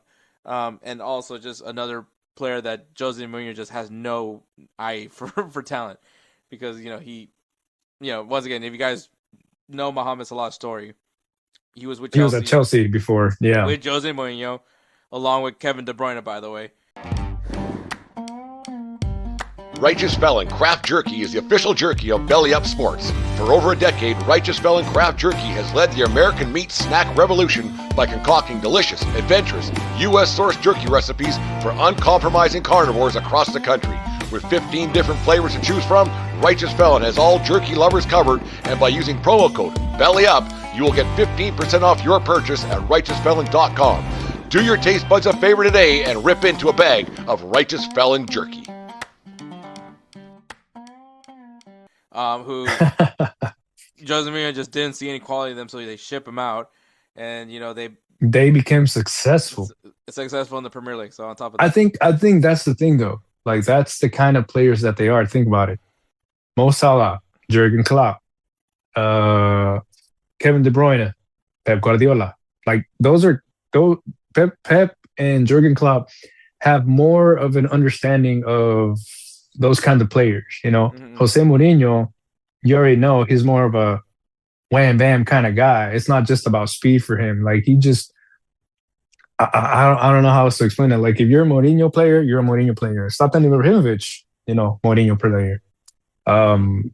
So it's like, and Zlatan is an amazing player. I'm not saying Mourinho is just he sucks at picking talent and that's what it is. No, it's just he has his certain players that he stands out for. And I mean, if you think about it, Mo Salah, De Bruyne, they're stylish players, yes, but they're more humble. They take it back. Like they don't put it out there.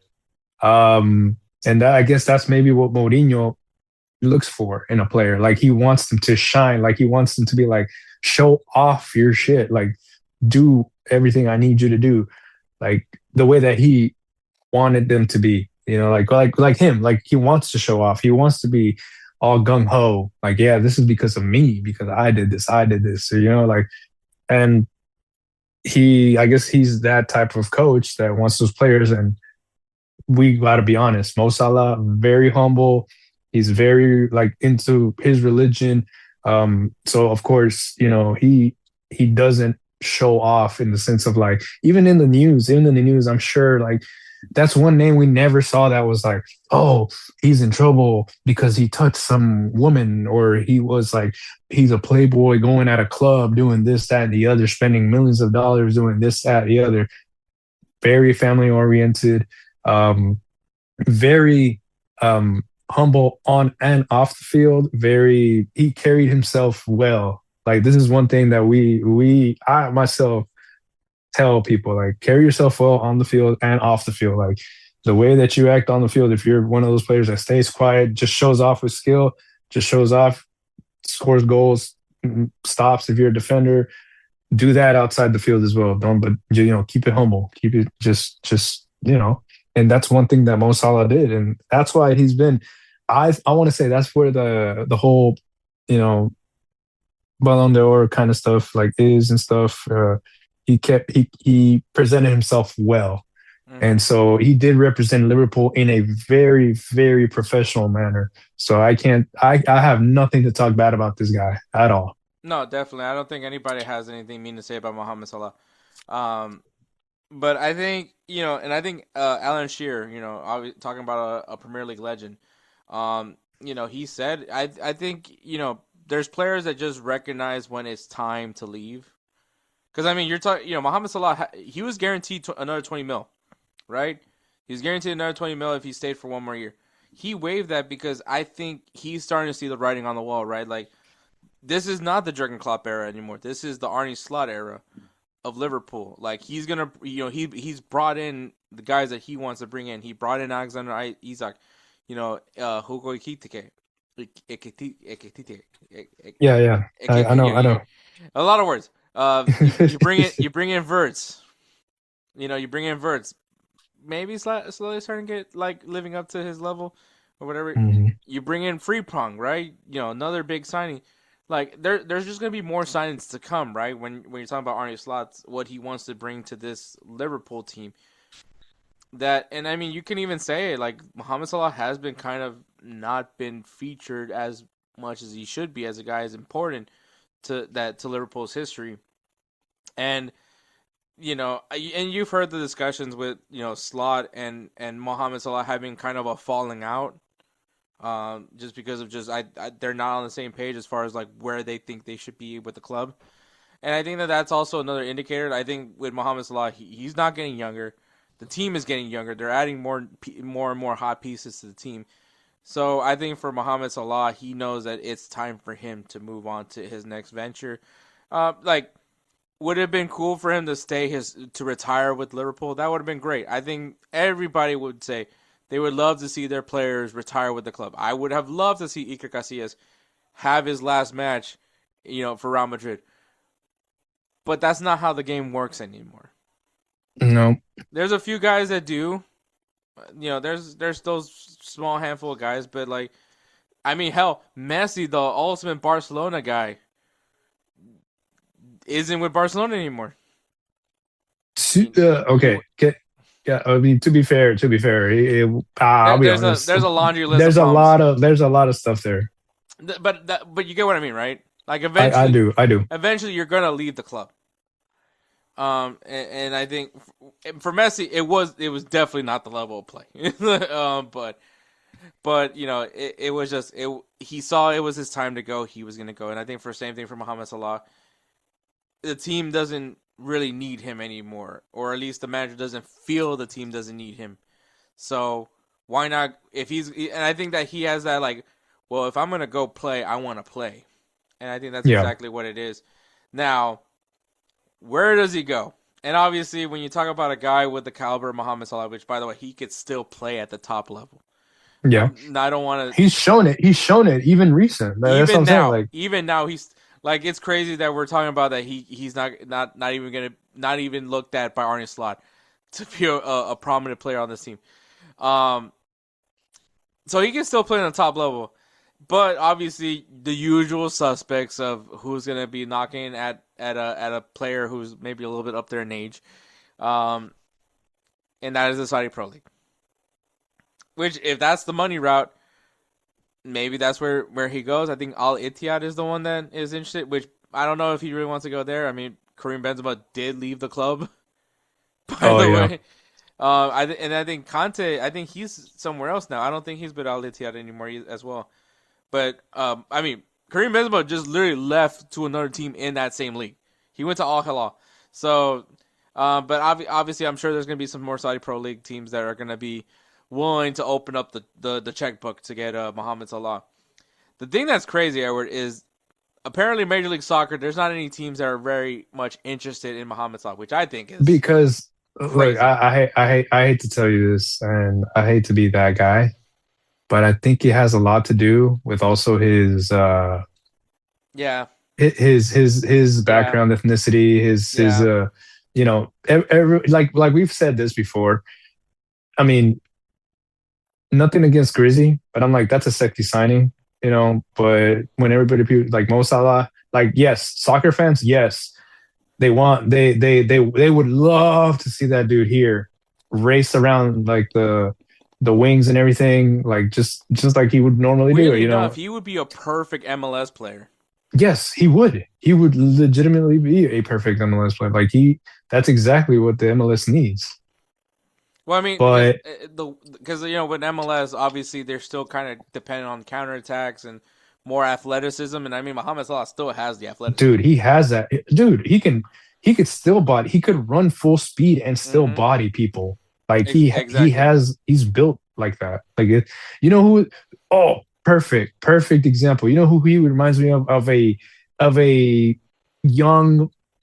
Remember Adriano from Brazil? Mm-hmm. That number 9, dude was running. Two people would try to tackle him, and he'd still be going I mean, fast. While they, I'd argue that Mohamed Salah could still be a winger in MLS. yeah, Like honestly, dude. Yeah, so I do, but you do bring in a very important fact because I think Egypt is having kind of right now struggles with the whole gaining permission for the World Cup, which for people that want to make complaints about that, I think eventually that's going to be all squared away. I don't think that's like people the teams are going to get in here. Like Iran's going to be here. Like I just wanted to say that just to say it. It's still going to be hilarious seeing Egypt and Iran play in the Pride match. In Seattle. That is gonna be crazy, That's dude. I don't know what to expect. I'm gonna be honest. I don't know what to expect from that. I don't know, but I just love it. I just love it every bit of it. Yeah. Just 'cause it's like the two worst countries for Pride Night. It's just like no offense, but no offense to people from Egypt and Iran. But yeah, they like talk about like the two worst places to like have like a Pride Night for. But yeah, no, I do think there's gonna be MLS teams that are gonna come and knocking. It's Mohamed Salah, but Yeah. once again, I've said it. Like look, you know, Roma is doing some great things. You have arguably one of my favorite managers right now in the game. in oh dang, I'm drawing blanks right now. How am I drawing blanks on this name? He had the all-time moment of shushing Xabi Alonso for no reason. Was it Roma manager? You got it. I know I have. I'm trying to think. I'm trying to think too. Don't worry. Not Mourinho. No, Mourinho. No. No. Gasperini. Oh yeah. Yeah, I love this guy. Like you mean to tell me Gasperini would not love to have a chance to bring like Mohamed Salah back to Roma? You know, especially with all like I said, this team is getting better and better, and I think they brought one of the best Italian managers.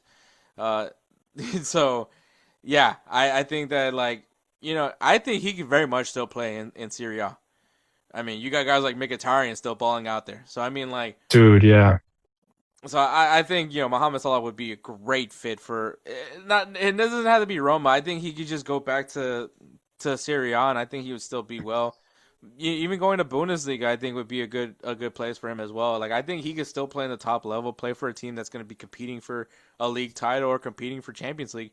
Like he still has a lot of quality in it. I think you know, put him with the right team with the right manager, and he's going to be a great leader for your dressing room. Yeah, you're right. So there's that, and then one more person that's actually going to be bowing out with his team, but not a player. It is a national team coach, Edward. Didier Deschamps is Oh. announcing that he will be stepping down as the French national team coach after the World Cup. Dang. When you think of national team coaches, I think of two right at the top of my head. Guys that there's a few other guys that I'm like, wow, these guys have been with the national team for years. Didier Deschamps is one of those guys. Joachim Low is another guy that I think That's of. exactly who I thought too. Like Joachim Low. Brazil's manager, he was there for a while. I'm over here thinking like Nuno Espiritu. No, but not him. Not him. I know who you're saying. And then Vicente del Bosque. Vicente del Bosque. That's Spain. Yeah, I know. That's what I'm saying. But that's another guy. Manager. Another guy that's like, I just forever knew them as a national team. Fun. By the way, Vicente del Bosque also managed Real Madrid, I know him more for Spain. Yeah, yeah, you're right. I mean, that's how I know him. The Spain coach that had all Barcelona players. Which to be fair, all 8 or 9 Barcelona players on the field and 2 Real Madrid players. To be fair, because Barcelona actually develops for the national team. To be fair, unless Catalonia ever gets officially a FIFA team. Dude, that would be nuts. At that point, yeah, it's going to be hard. The Catalonia national team would be insane. Mm-hmm. It's just insane. The only thing that they won't have is Basque players. That's the only thing. Yeah. That would still be with the Spanish national team. But Catalonia, yeah, that wouldn't be fair. That wouldn't be fair to anybody. And people are only thinking Barcelona, but you guys still remember Espanyol and Espanyol. Who else? There's another one, bro. I know. I'm losing it. Is it Sport? Oh, no, is it Sporting? Sporting Gijón? RCD? No, that's Espanyol. No, not Gijón. Anyways, we'll come back to that. Put a pin in it. But yeah, so Joachim Low obviously is no longer there. Is now Julian Nagelsmann. Spain now has who the hell they have? Last time I remember was Luis Enrique. I don't know who they have now leading them. Brazil now has Carlo Ancelotti, who's just having the time of his life right now. Oh, like what a guy! Dude, what a guy, bro! What a guy! I love Ancelotti, man. Now I see why Vinicius and Rodrigo and the Brazilians that's why they love him, bro. Dude, he really is a player's coach. Yeah, he is, dude. Hands down, bro. And applause to the man. Applause to him, man. That's just to be able to say, hey, I did this, Dude, imagine just you're at the club and you just see your coach. Hey, what's up? And he just starts speaking Brazilian Portuguese to you, and you're just like, Oh, Luis de la Fuente is the Spanish national team coach. I don't know who the hell that guy is, but we'll see what happens. He got a stacked Spanish team. I can tell you that much. But anyways, so Didier Deschamps once again. 14 years coaching the French national team. The things that he can have on his resume is obviously winning the 2018 World Cup and the 2021 Nations League. I'll be honest, man. It is people just I don't think understand how different it is coaching a national team versus a club. A club, yeah. The club, you're literally it's every day, right? Day by day, you monitor the players. National team coach, you just have to be a phenomenal scouter. Yeah. You're watching. I think Gattuso, because Gattuso is now the Italian. Dude, how the hell is this guy getting these jobs? I love Gattuso. I really do. I still remember that. I still remember that interview, the one where he gave. He was like, "Sometimes we're good, sometimes we shit." How do you go from that interview to still have a job? The thing is, he speaks the truth. Yeah, that's. So that's one thing. You're talking about Vincent Company levels of just how does this guy keep getting a job? Because by the way, Vince, nothing against Vincent Company, but just good coach. You just get Bayern Munich.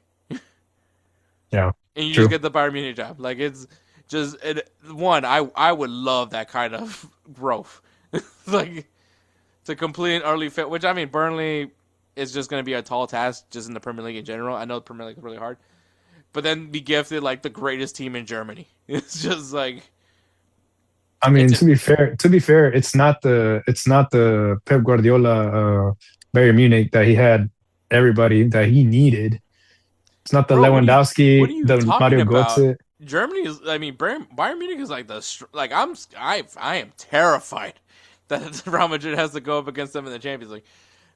You're talking about Michael Olise, dog. Luis Diaz, dog. Harry Kane, dog. When healthy.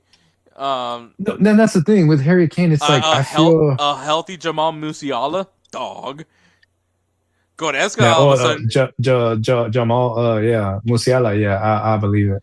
Goretzka, like he's scary, bro. He is scary.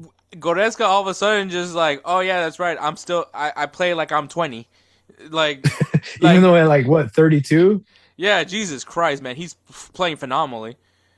You have an amazing back line, and you haven't really had your starting goalkeeper in majority of the matches, and you're still winning. Like, dude, what is up with that? All y'all's goalkeepers just all Bayer's goalkeepers just. So yeah, all Bayer's goalkeepers are just hurt, and they're using a 16-year-old. I mean, yeah, well, no, he didn't play. He was on the bench, I mean, props to Vincent Kompany. Once again, he's a player's coach. There's just a level of respect that you give to a guy which, once again, his name is Vincent Kompany. So you're gonna shut the fuck up when you listen. Sorry for cussing, Kelsey. So he was a team captain for a reason, you know? Yeah, like I mean, he's like if he ever goes to Man City ever to like just I guess to whenever Bayern Munich plays Man City, he's getting an applause. Like that's that level of respect that Vincent Kompany brings. And so, like, that's why I don't want to take jabs on him. But, yeah, it was just impressive to, like, get relegated with Burnley and then, you know, get, like, one of the hottest jobs in Europe. So or what, like, one of the biggest teams in Europe. Yeah. I mean, and, like, once again, it's not hard to win with Bayern Munich. I'm not saying, like, you know, everybody's won, like, every manager has won with him, even Thomas Tuchel, which I don't want to take jabs at Thomas Tuchel. I love Thomas Tuchel. But like, bro. But like, remember, Thomas Tuchel did really well with Borussia. Thomas Tuchel. Yeah, but this was Thomas Tuchel where everyone was like, "Is he really that good?" Because this was like after Chelsea, like when things kind of started going down with Chelsea. So like True. It was like one of those like, "Is he really that good of a coach?" And then now he's coaching England. So I mean, like, but yeah. Anyways, going back to Didier Deschamps. Now, many of you are thinking maybe he's retiring, right? Like Joachim Low, like he was just like, "Yeah, I'm done." I'm done getting caught like sniffing my balls in my asshole. So what a clip, by the way. So I feel so bad for the people that were listening to the interview with me and Carlos, and then coming to this at this moment right now. Like it's like, oh, this is such a touching. This is such a touching interview and everything, and it's so nice. You know what? I'm gonna get this book, and then all of a sudden, what the. What did I just get into? What? Balls? What? But yeah, Didier Deschamps, he's actually not playing or retiring. He's actually gonna. This would be like one of the more intriguing stories to follow, like after the World Cup. Which, mind you, after the World Cup, like everybody's established at that point. Like it's not like if you don't have a manager by the time the World Cup is over, like you got some bigger problems to worry about. As a club, so I don't know if Didier Deschamps necessarily gets a job right away, but it will be one of those like when Tottenham probably starts sacking their guys just very prematurely. Like you start throwing in the Didier Deschamps discussion into that mix. So like that's gonna be kind of one of those stories to fall because I mean, how many managers have been sacked so far this season? It's been crazy. But so that'll probably be because I don't.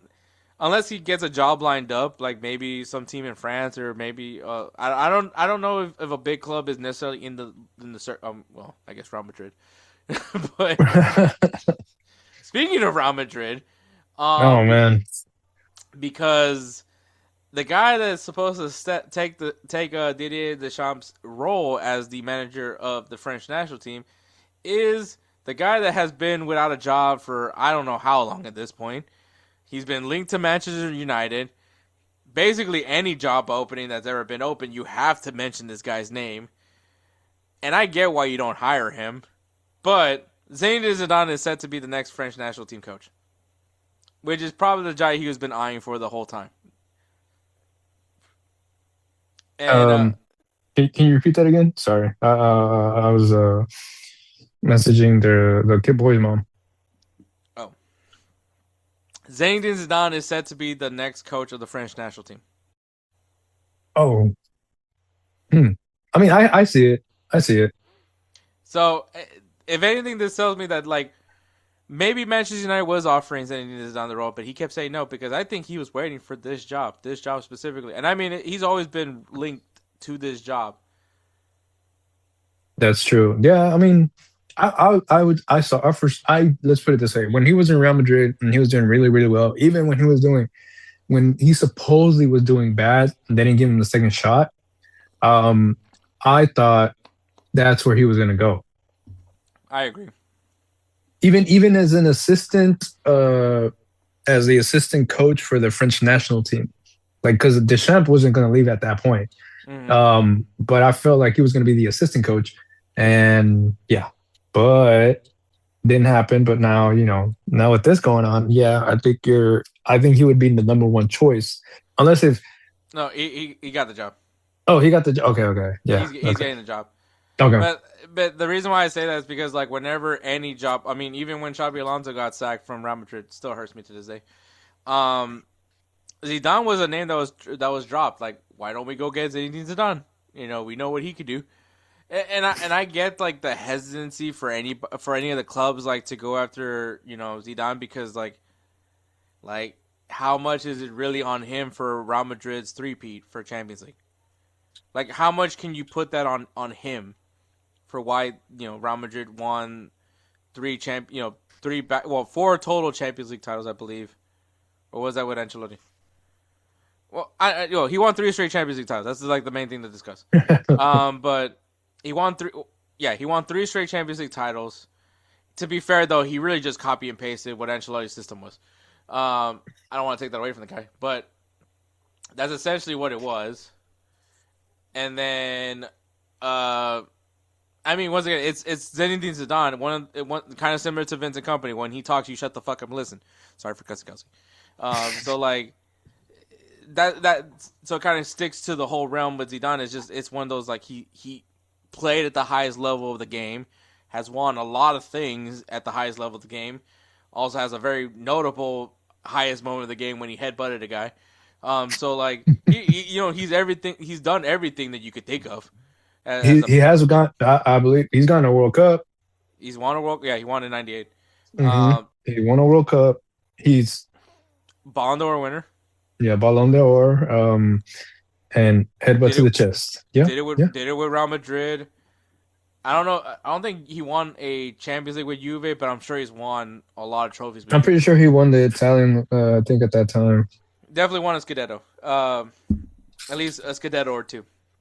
But like, yeah, you're talking about like a guy. Like when he talks, you listen, right? Like that's one of those guys. And I think, crazy enough, the French national team has a lot of Real Madrid players. So. Guys are gonna listen to him. Like it's Zinedine Zidane. Like you're not gonna not listen to him. So, it will be interesting what he does. Like because the thing is, I don't know what the Zinedine Zidane system is. Because once again, like I kind of said what he did essentially with Real Madrid, which was copy and paste Ancelotti. Mm-hmm. Like it was and if it ain't similar to like anybody that followed Pep Guardiola. Copy and paste what Pep Guardiola did. It seemed to work with him. Why not do what he did? Especially with Barcelona. So like, I mean, like, I don't remember. You could tell me, Edward, but I like when Luis Enrique took over. When and basically every manager before who was the Dutch guy? Not Van Gaal. Koeman. Koeman. Even Koeman kind of used the same tactics. It just didn't pan out to him. To be honest, he tried to. It's because like, okay, so we already know Barcelona had the Cruyff, the Cruyff thing, tiki taka, and of course, total football. Koeman, it was basically the same thing as playing as a Dutch team, the old school Dutch team. Koeman tried to reinitialize something completely different, even though he knew what he was going on. So yeah. Okay. So yeah, well, so kind of sticks to my point. Everybody kind of Mhm. copied. Copied and paste, kind of just tweaked it a little bit. Pep Guardiola's tiki taka. Yeah. So Yeah. yeah, kind of. Which honestly, it felt like I was just watching Pep Guardiola's system every time because once again, I was just forever tortured as a Madrista. But yeah, I mean, so with Deschamps, because I mean, let's be honest, man, France probably viewed as a heavy favorite to win the World Cup. I mean, literally won the World Cup in 2018, made it to the final in 2022. You know, like for you, how do you favor France's like chances at this World Cup? Obviously, very different. You had like they literally played here in New England against Brazil, I believe, in a friendly, and Tchouaméni was just like I love being in Tom Brady Stadium, so that was all time great. But like when you and I mean once again it's France, it's like probably one of the most stacked teams in every like the third stringers could probably win the World Cup. So like how do you feel about Deschamps like announcing this is going to be it for him, but as a player, like knowing that this is going to be your coach's last World Cup, and you have a hell of a team already as it is, like, is there pressure for the national team to perform, or how do you feel? I don't think there's such of a pressure, but it's more of like I feel like. So France right now is not a fairly new team. Mm-hmm. They still have the old bucks, the ones that.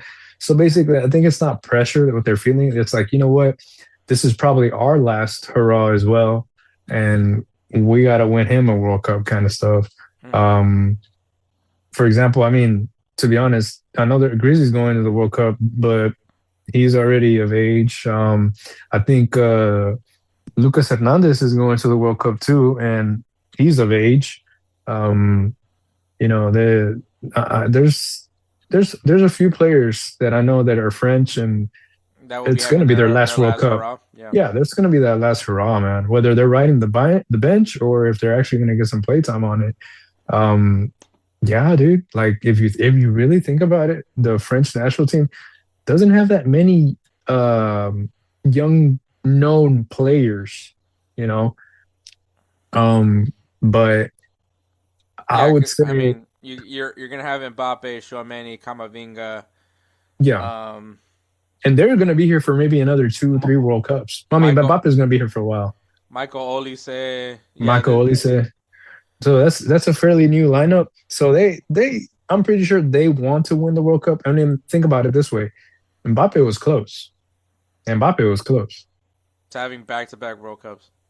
So yeah, they could actually do it.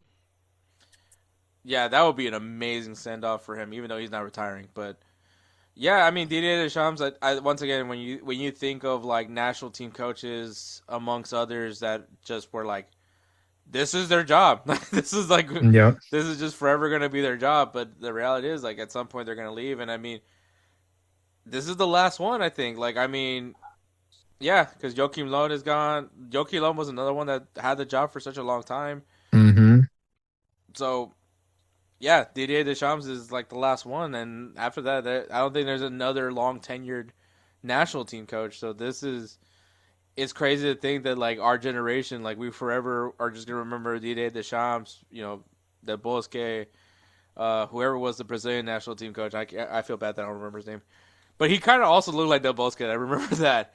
But yeah, and then Joachim Löw, yeah, like it's like these guys that were forever known for these national teams are now moving away, and that makes me kind of feel old.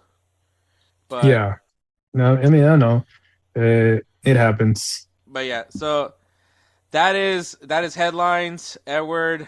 Always appreciate you coming on, and we're gonna go ahead and segue into not Players of the Week because we're not doing Players of the Week, so games to watch this weekend. So. Be ready for that. Fight and win! All right, guys. Like I mentioned, no Players of the Week this week because it's international break. So we do not acknowledge the international break for Players of the Week. This is throughout the season, not international. So club notification. So that's just so you guys know. But all right, games to watch, man. There's a lot of things. We're back into regular season play, so let's get into it. Across the world of football, we have the San Jose Earthquakes taking on San Diego FC. If you guys have been keeping up with me over at Goals TV with Wake Up MLS, you would know that I made a bet. Well, maybe not a bet, but I have a recurring joke on the show, which is my championship DVD team. And what that means is a team that maybe is not viewed as the favorite to win the MLS Cup, but the team that I'm looking at and cheering for and maybe think that they have what it takes to at least get some eyes turned. The last few championship DVD teams that I've had, I had Orlando because I boldly said that Orlando was going to win the MLS Cup. They were one game away from the MLS Cup final, by the way, so not a bad look. Not the worst look, for me to have. I had Nashville SC last year as my championship DVD team. They had to take on Inter Miami, and that is that. And so I still haven't picked my championship DVD team. It's something that kind of happens as the season progresses. Once again, it's like a team that's maybe not viewed as a team that's going to be worthy of not a well-known favorite to win the MLS Cup. That's usually how my criteria works. And so John Rivera talked a lot of mess about how, San Jose is this, San Jose is that. I understand they went on a great first run in the season. And confidence is probably at all-time high right now for San Jose, respectively so. But also, I just kept talking shit about their competition. Sorry for cussing, Kelsey. But yeah, I just didn't feel like they were at least worth noting that until they face off against the good teams in MLS. Now, they did lose to Seattle, which was a 1-0, respectively. I would say 1-0. They did beat Vancouver. And so now the bet was if they can get 5 points in these next 3 matches, which was Seattle, Vancouver, and San Diego FC. If they can get 5 points in these 3 matches, that I would put them as my championship DVD team. So right now they do have a win, so they have 3 points right now. So they have to win. If they beat San Diego FC, they are officially going to be my championship DVD team on Wake Up MLS on Goals TV. So does it happen? I doubt it. San Diego is really good. So we'll see what happens, man. But we also have Cruz Azul taking on Pachuca in Liga MX. And in Turkey, Fenerbahce taking on Beşiktaş. Really good matchup there over in the Turkish Super League. In Ligue 1, we got 3 matches, actually. We got PSG taking on Toulouse, Lille versus RC Lens, and AS Monaco taking on Marseille. Some really good matches there in Ligue 1. Make sure you guys check it out. In the Bundesliga, we got VfB Stuttgart taking on Borussia Dortmund, and SC Freiburg taking on Bayern Munich. Borussia Dortmund still in the race. Still in the race. Bayern Munich hoping to continue building separation from the pack over there in the Bundesliga. In the Serie A, we got Lazio taking on Parma. I just think it's a really good matchup there. And Inter Milan taking on AS Roma. I think that should be a really good matchup. Inter Milan obviously looking the way they're looking. Roma really impressing me right now this season. So we'll see if that continues on. In La Liga, we got Atletico Madrid taking on Barcelona, which is Jersey bet. So we'll see if Edward has had quite the build-up comeback right now in the Jersey bet conversation. But we'll see what happens, man. Spencer definitely needs a win, especially after losing to Real Madrid. So we'll see what happens, man. Atletico, Barcelona, we'll see how that goes. And we have Getafe taking on Athletic Club Bilbao. So those are the matches in La Liga. In the Premier League, there will be actually no Premier League matches or maybe there is a Premier League matches. I'm probably not paying attention. But we have the FA Cup. We have FA Cup matches this weekend, and big one, Manchester City taking on Liverpool. Manchester City, of course, winning the Carabao Cup. So they already have a trophy in there for them for this season. Can they continue on? Or will Liverpool have something to say in this competition? So it'll be really intriguing, especially now with all that's going on with Liverpool, with Mohamed Salah saying that he is going to be leaving at the end of the season. This is going to be really juicy, man. So obviously, there's not all the matches that are being played this weekend, but if you guys want a good beginner's guide, I think I gave you some good matches to keep an eye on. So with all that being said, we're going to take one more break and then wrap this show up with Give and Go. Hey everyone, it's Ryan from No Credentials Required to talk to you about one of our newest partners at Belly Up Sports, SeatGeek. Yeah, live sports is great on television, but the feeling of being at the arena is a priceless experience. That's why our friends at SeatGeek are there to help you find the best tickets at the best prices. Not only can you get tickets to sporting events, but you can also get tickets to concerts, comedy shows, musicals, and more. Search for your desired event now at SeatGeek.com, enter promo code BellyUpSports at checkout, and you save $20 off your first purchase. SeatGeek. Life's an event. We have the tickets. All right, guys. Give and Go, man, is an awesome soccer card game. If the light lets me focus a little bit. Boom. This game right here. Every card tells a story. What's yours? Give and Go is the ultimate soccer card game packed with trivia, challenges, and conversation starters that bring fans together. With 3 game-changing categories, it's designed to get everyone talking, laughing, reliving their favorite footy moments. On the couch, at the pub, or wherever the game takes you. Wherever you go, Give and Go. Now, here it is. Free kick specialist. Who are you calling in to take? Obviously, we're going off of player. Look, depending on where the location of the free kick is, there's a sweet spot for Lionel Messi. And obviously, you should probably be thinking Lionel Messi as a really good free kick taker. You can also throw out Cristiano Ronaldo as well. But those are the easy ones, right? Those are the guys that you're going to pick. For me, it's if I have to go over the free kick takers, Bex is another good one. David Beckham, obviously well known for his free kicks. Bend it like Beckham is obviously one of the reasons why there's that phrase exists. But you know, if I have to go down like memory lane as far as like great free kick takers, I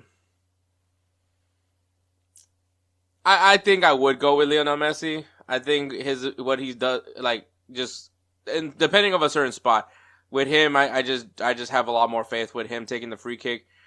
Could be just a boring pick right there. But if I had to go MLS base, it is Brad Davis. Brad Davis played for the Houston Dynamo, and he was the free kick specialist, man. Like that was one the joke. Well, free kick specialist, corner specialist. Like he was joked as the left-footed David Beckham. I don't know how close to him he was to David Beckham, but he was very beloved for Houston Dynamo. Obviously, he was the captain, was part of the back-to-back MLS Cup championships. So if I was gonna go with a little nostalgia pick, I'm gonna go with Brad Davis. I'm just gonna stick with that guy. That's MLS based. Obviously, of all time, it's Lionel Messi. I can't disagree with it. The guy was just a really good free kick taker. I mean, Cristiano Ronaldo is another World League free kick taker. Free kicks is just like, you know, if you're good at it, you're good. I mean, Tony Cruz is probably another one that I would think of for free kicks.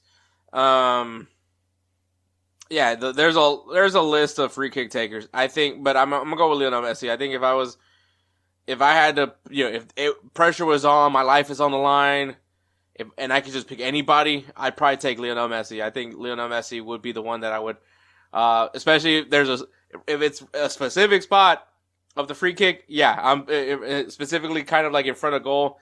I trust Messi to make it. Any given day, so maybe that's where I'm gonna go with that one. But yeah, so that is the give and go game. That was the topic. Tell me who you guys would want to take your free kicks for you, man. That's gonna be an interesting conversation to have. But yeah, man, that is episode 251. I want to thank Carlos Mojica for coming on, man. For people that listened to this episode and heard me and Edward just doing idiot jazz as we always do, I hope you got it. I hope you were entertained. I really hope you did. That's kind of the dialogue here. This is just what Insert Name FC is. But I really like what Carlos was able to bring, and I thought he was a great guest. So make sure you guys get his book, Goal, especially if you have kids, man. Let them learn a little bit more about the game, the history, some of the great player profiles that have played this game, and a little bit of a better understanding of positioning and everything. I think, especially as you're young and you're, first of all, obviously enjoying the game, loving the game, playing the game, identifying the ball as just fun. It's great. But then there's that next level, and that is to learn the game and learn and understand and comprehend the game. And I think this is a great tool to help learn and comprehend the game as it is. You know, I like, and I think about my dad a lot. And the reason why I think about my dad a lot for this is just because of, you know, growing up, you know, football was me and my dad's thing. And just remembering watching games with him, you know, obviously the story that I've probably have told multiple times at this point, watching the 98 World Cup with my dad and watching him root for Brazil and me just being a little shit and just rooting for France. It really started it for me, you know, that's really where it all came from. And, my dad would always want to tell me about like these players that he got to watch, you know, talk about Maradona, talk about, Magico Gonzalez. Like, you know, those are a lot of moments that me and my dad have had, quite for over the years. And it's something that I kind of hold dear, you know, like it's the thing that will always be grateful for the game, is because of just the relationship that what it was able to do with me and my dad. And so, you know, cause I don't really get to see him a lot, you know, and, that's something that me personally, I want to work on. You know, I want to be able to do more stuff with my dad, and we'll see what, you know, saying it is one thing, but actually doing it is a whole other thing. And, that's something that, you know, I want to do better at, just in general, you know, especially, I mean, I don't want to use that as an excuse, but especially with all that has happened over the years, it just seems more and more that, you know, time is precious, and, you know, take advantage of what you have, you know, even if it's hard, even if things are hard and can be a bit aggravating at times, man, like spending time with family. And, you know, a lot of my core memories with my dad, the positive core memories that I have with him, it is involving the game. It is just sitting there watching the game with my dad. I remember, during the 2006 World Cup, and just sitting in the couch, eating burritos with my dad, watching the World Cup. Like, these are memories that I'm forever just going to have with me. And, you know, hopefully if I ever have kids, and, you know, I can tell them the stories of just, you know, me and my dad, you know, me, waking up at like, well, however early in the morning it was, like maybe like 2 or 4, like 3 a.m. in the morning, you know, in my underwear watching the 2002 World Cup final with my dad. It's like, these are the core memories that I want to remember, and I want to continue to talk about and share, because it was just what made me fall in love with the game. And on top of that, it was just me being able to spend quality time with my dad. You know, my dad taking me my first, you know, professional game, which was USA versus Mexico in, at the time, Reliance Stadium, but now it's NRG. You know, to be at the stadium to watch USA versus Mexico was awesome, you know.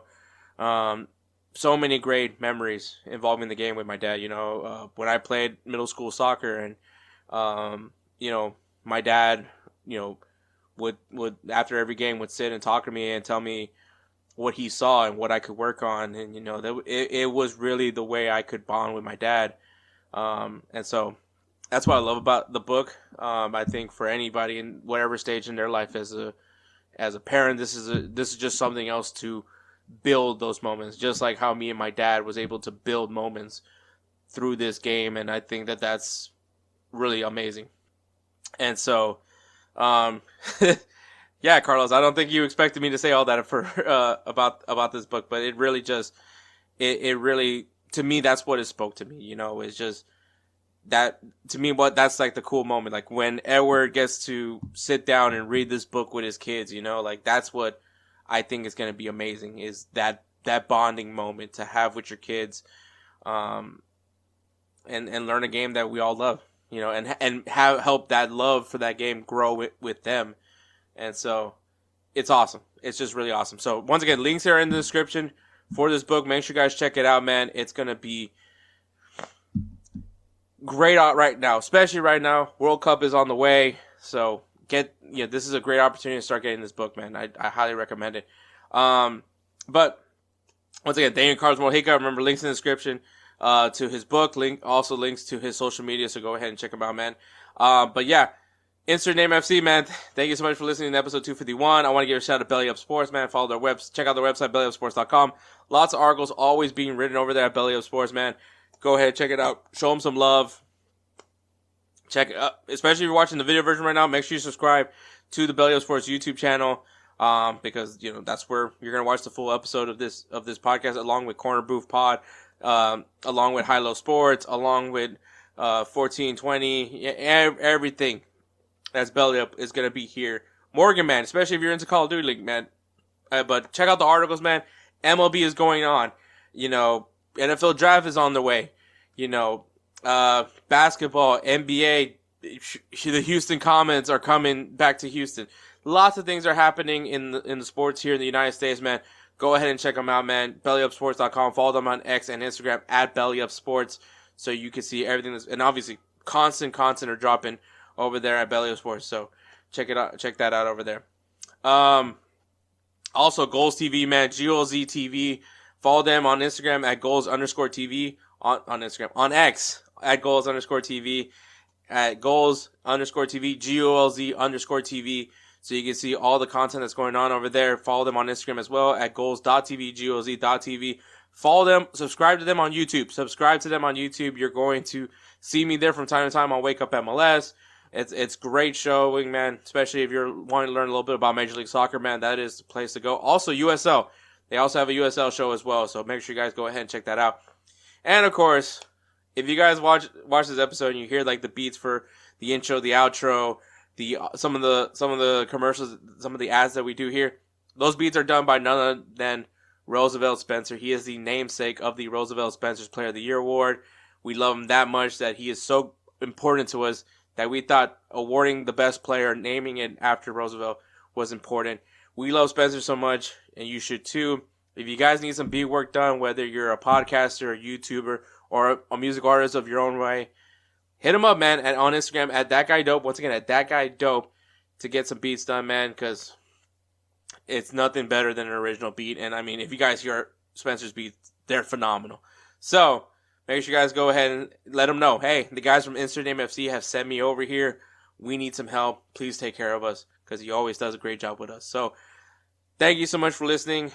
Catch us next week for episode 252, where U.S. men's national team will have already played all their matches.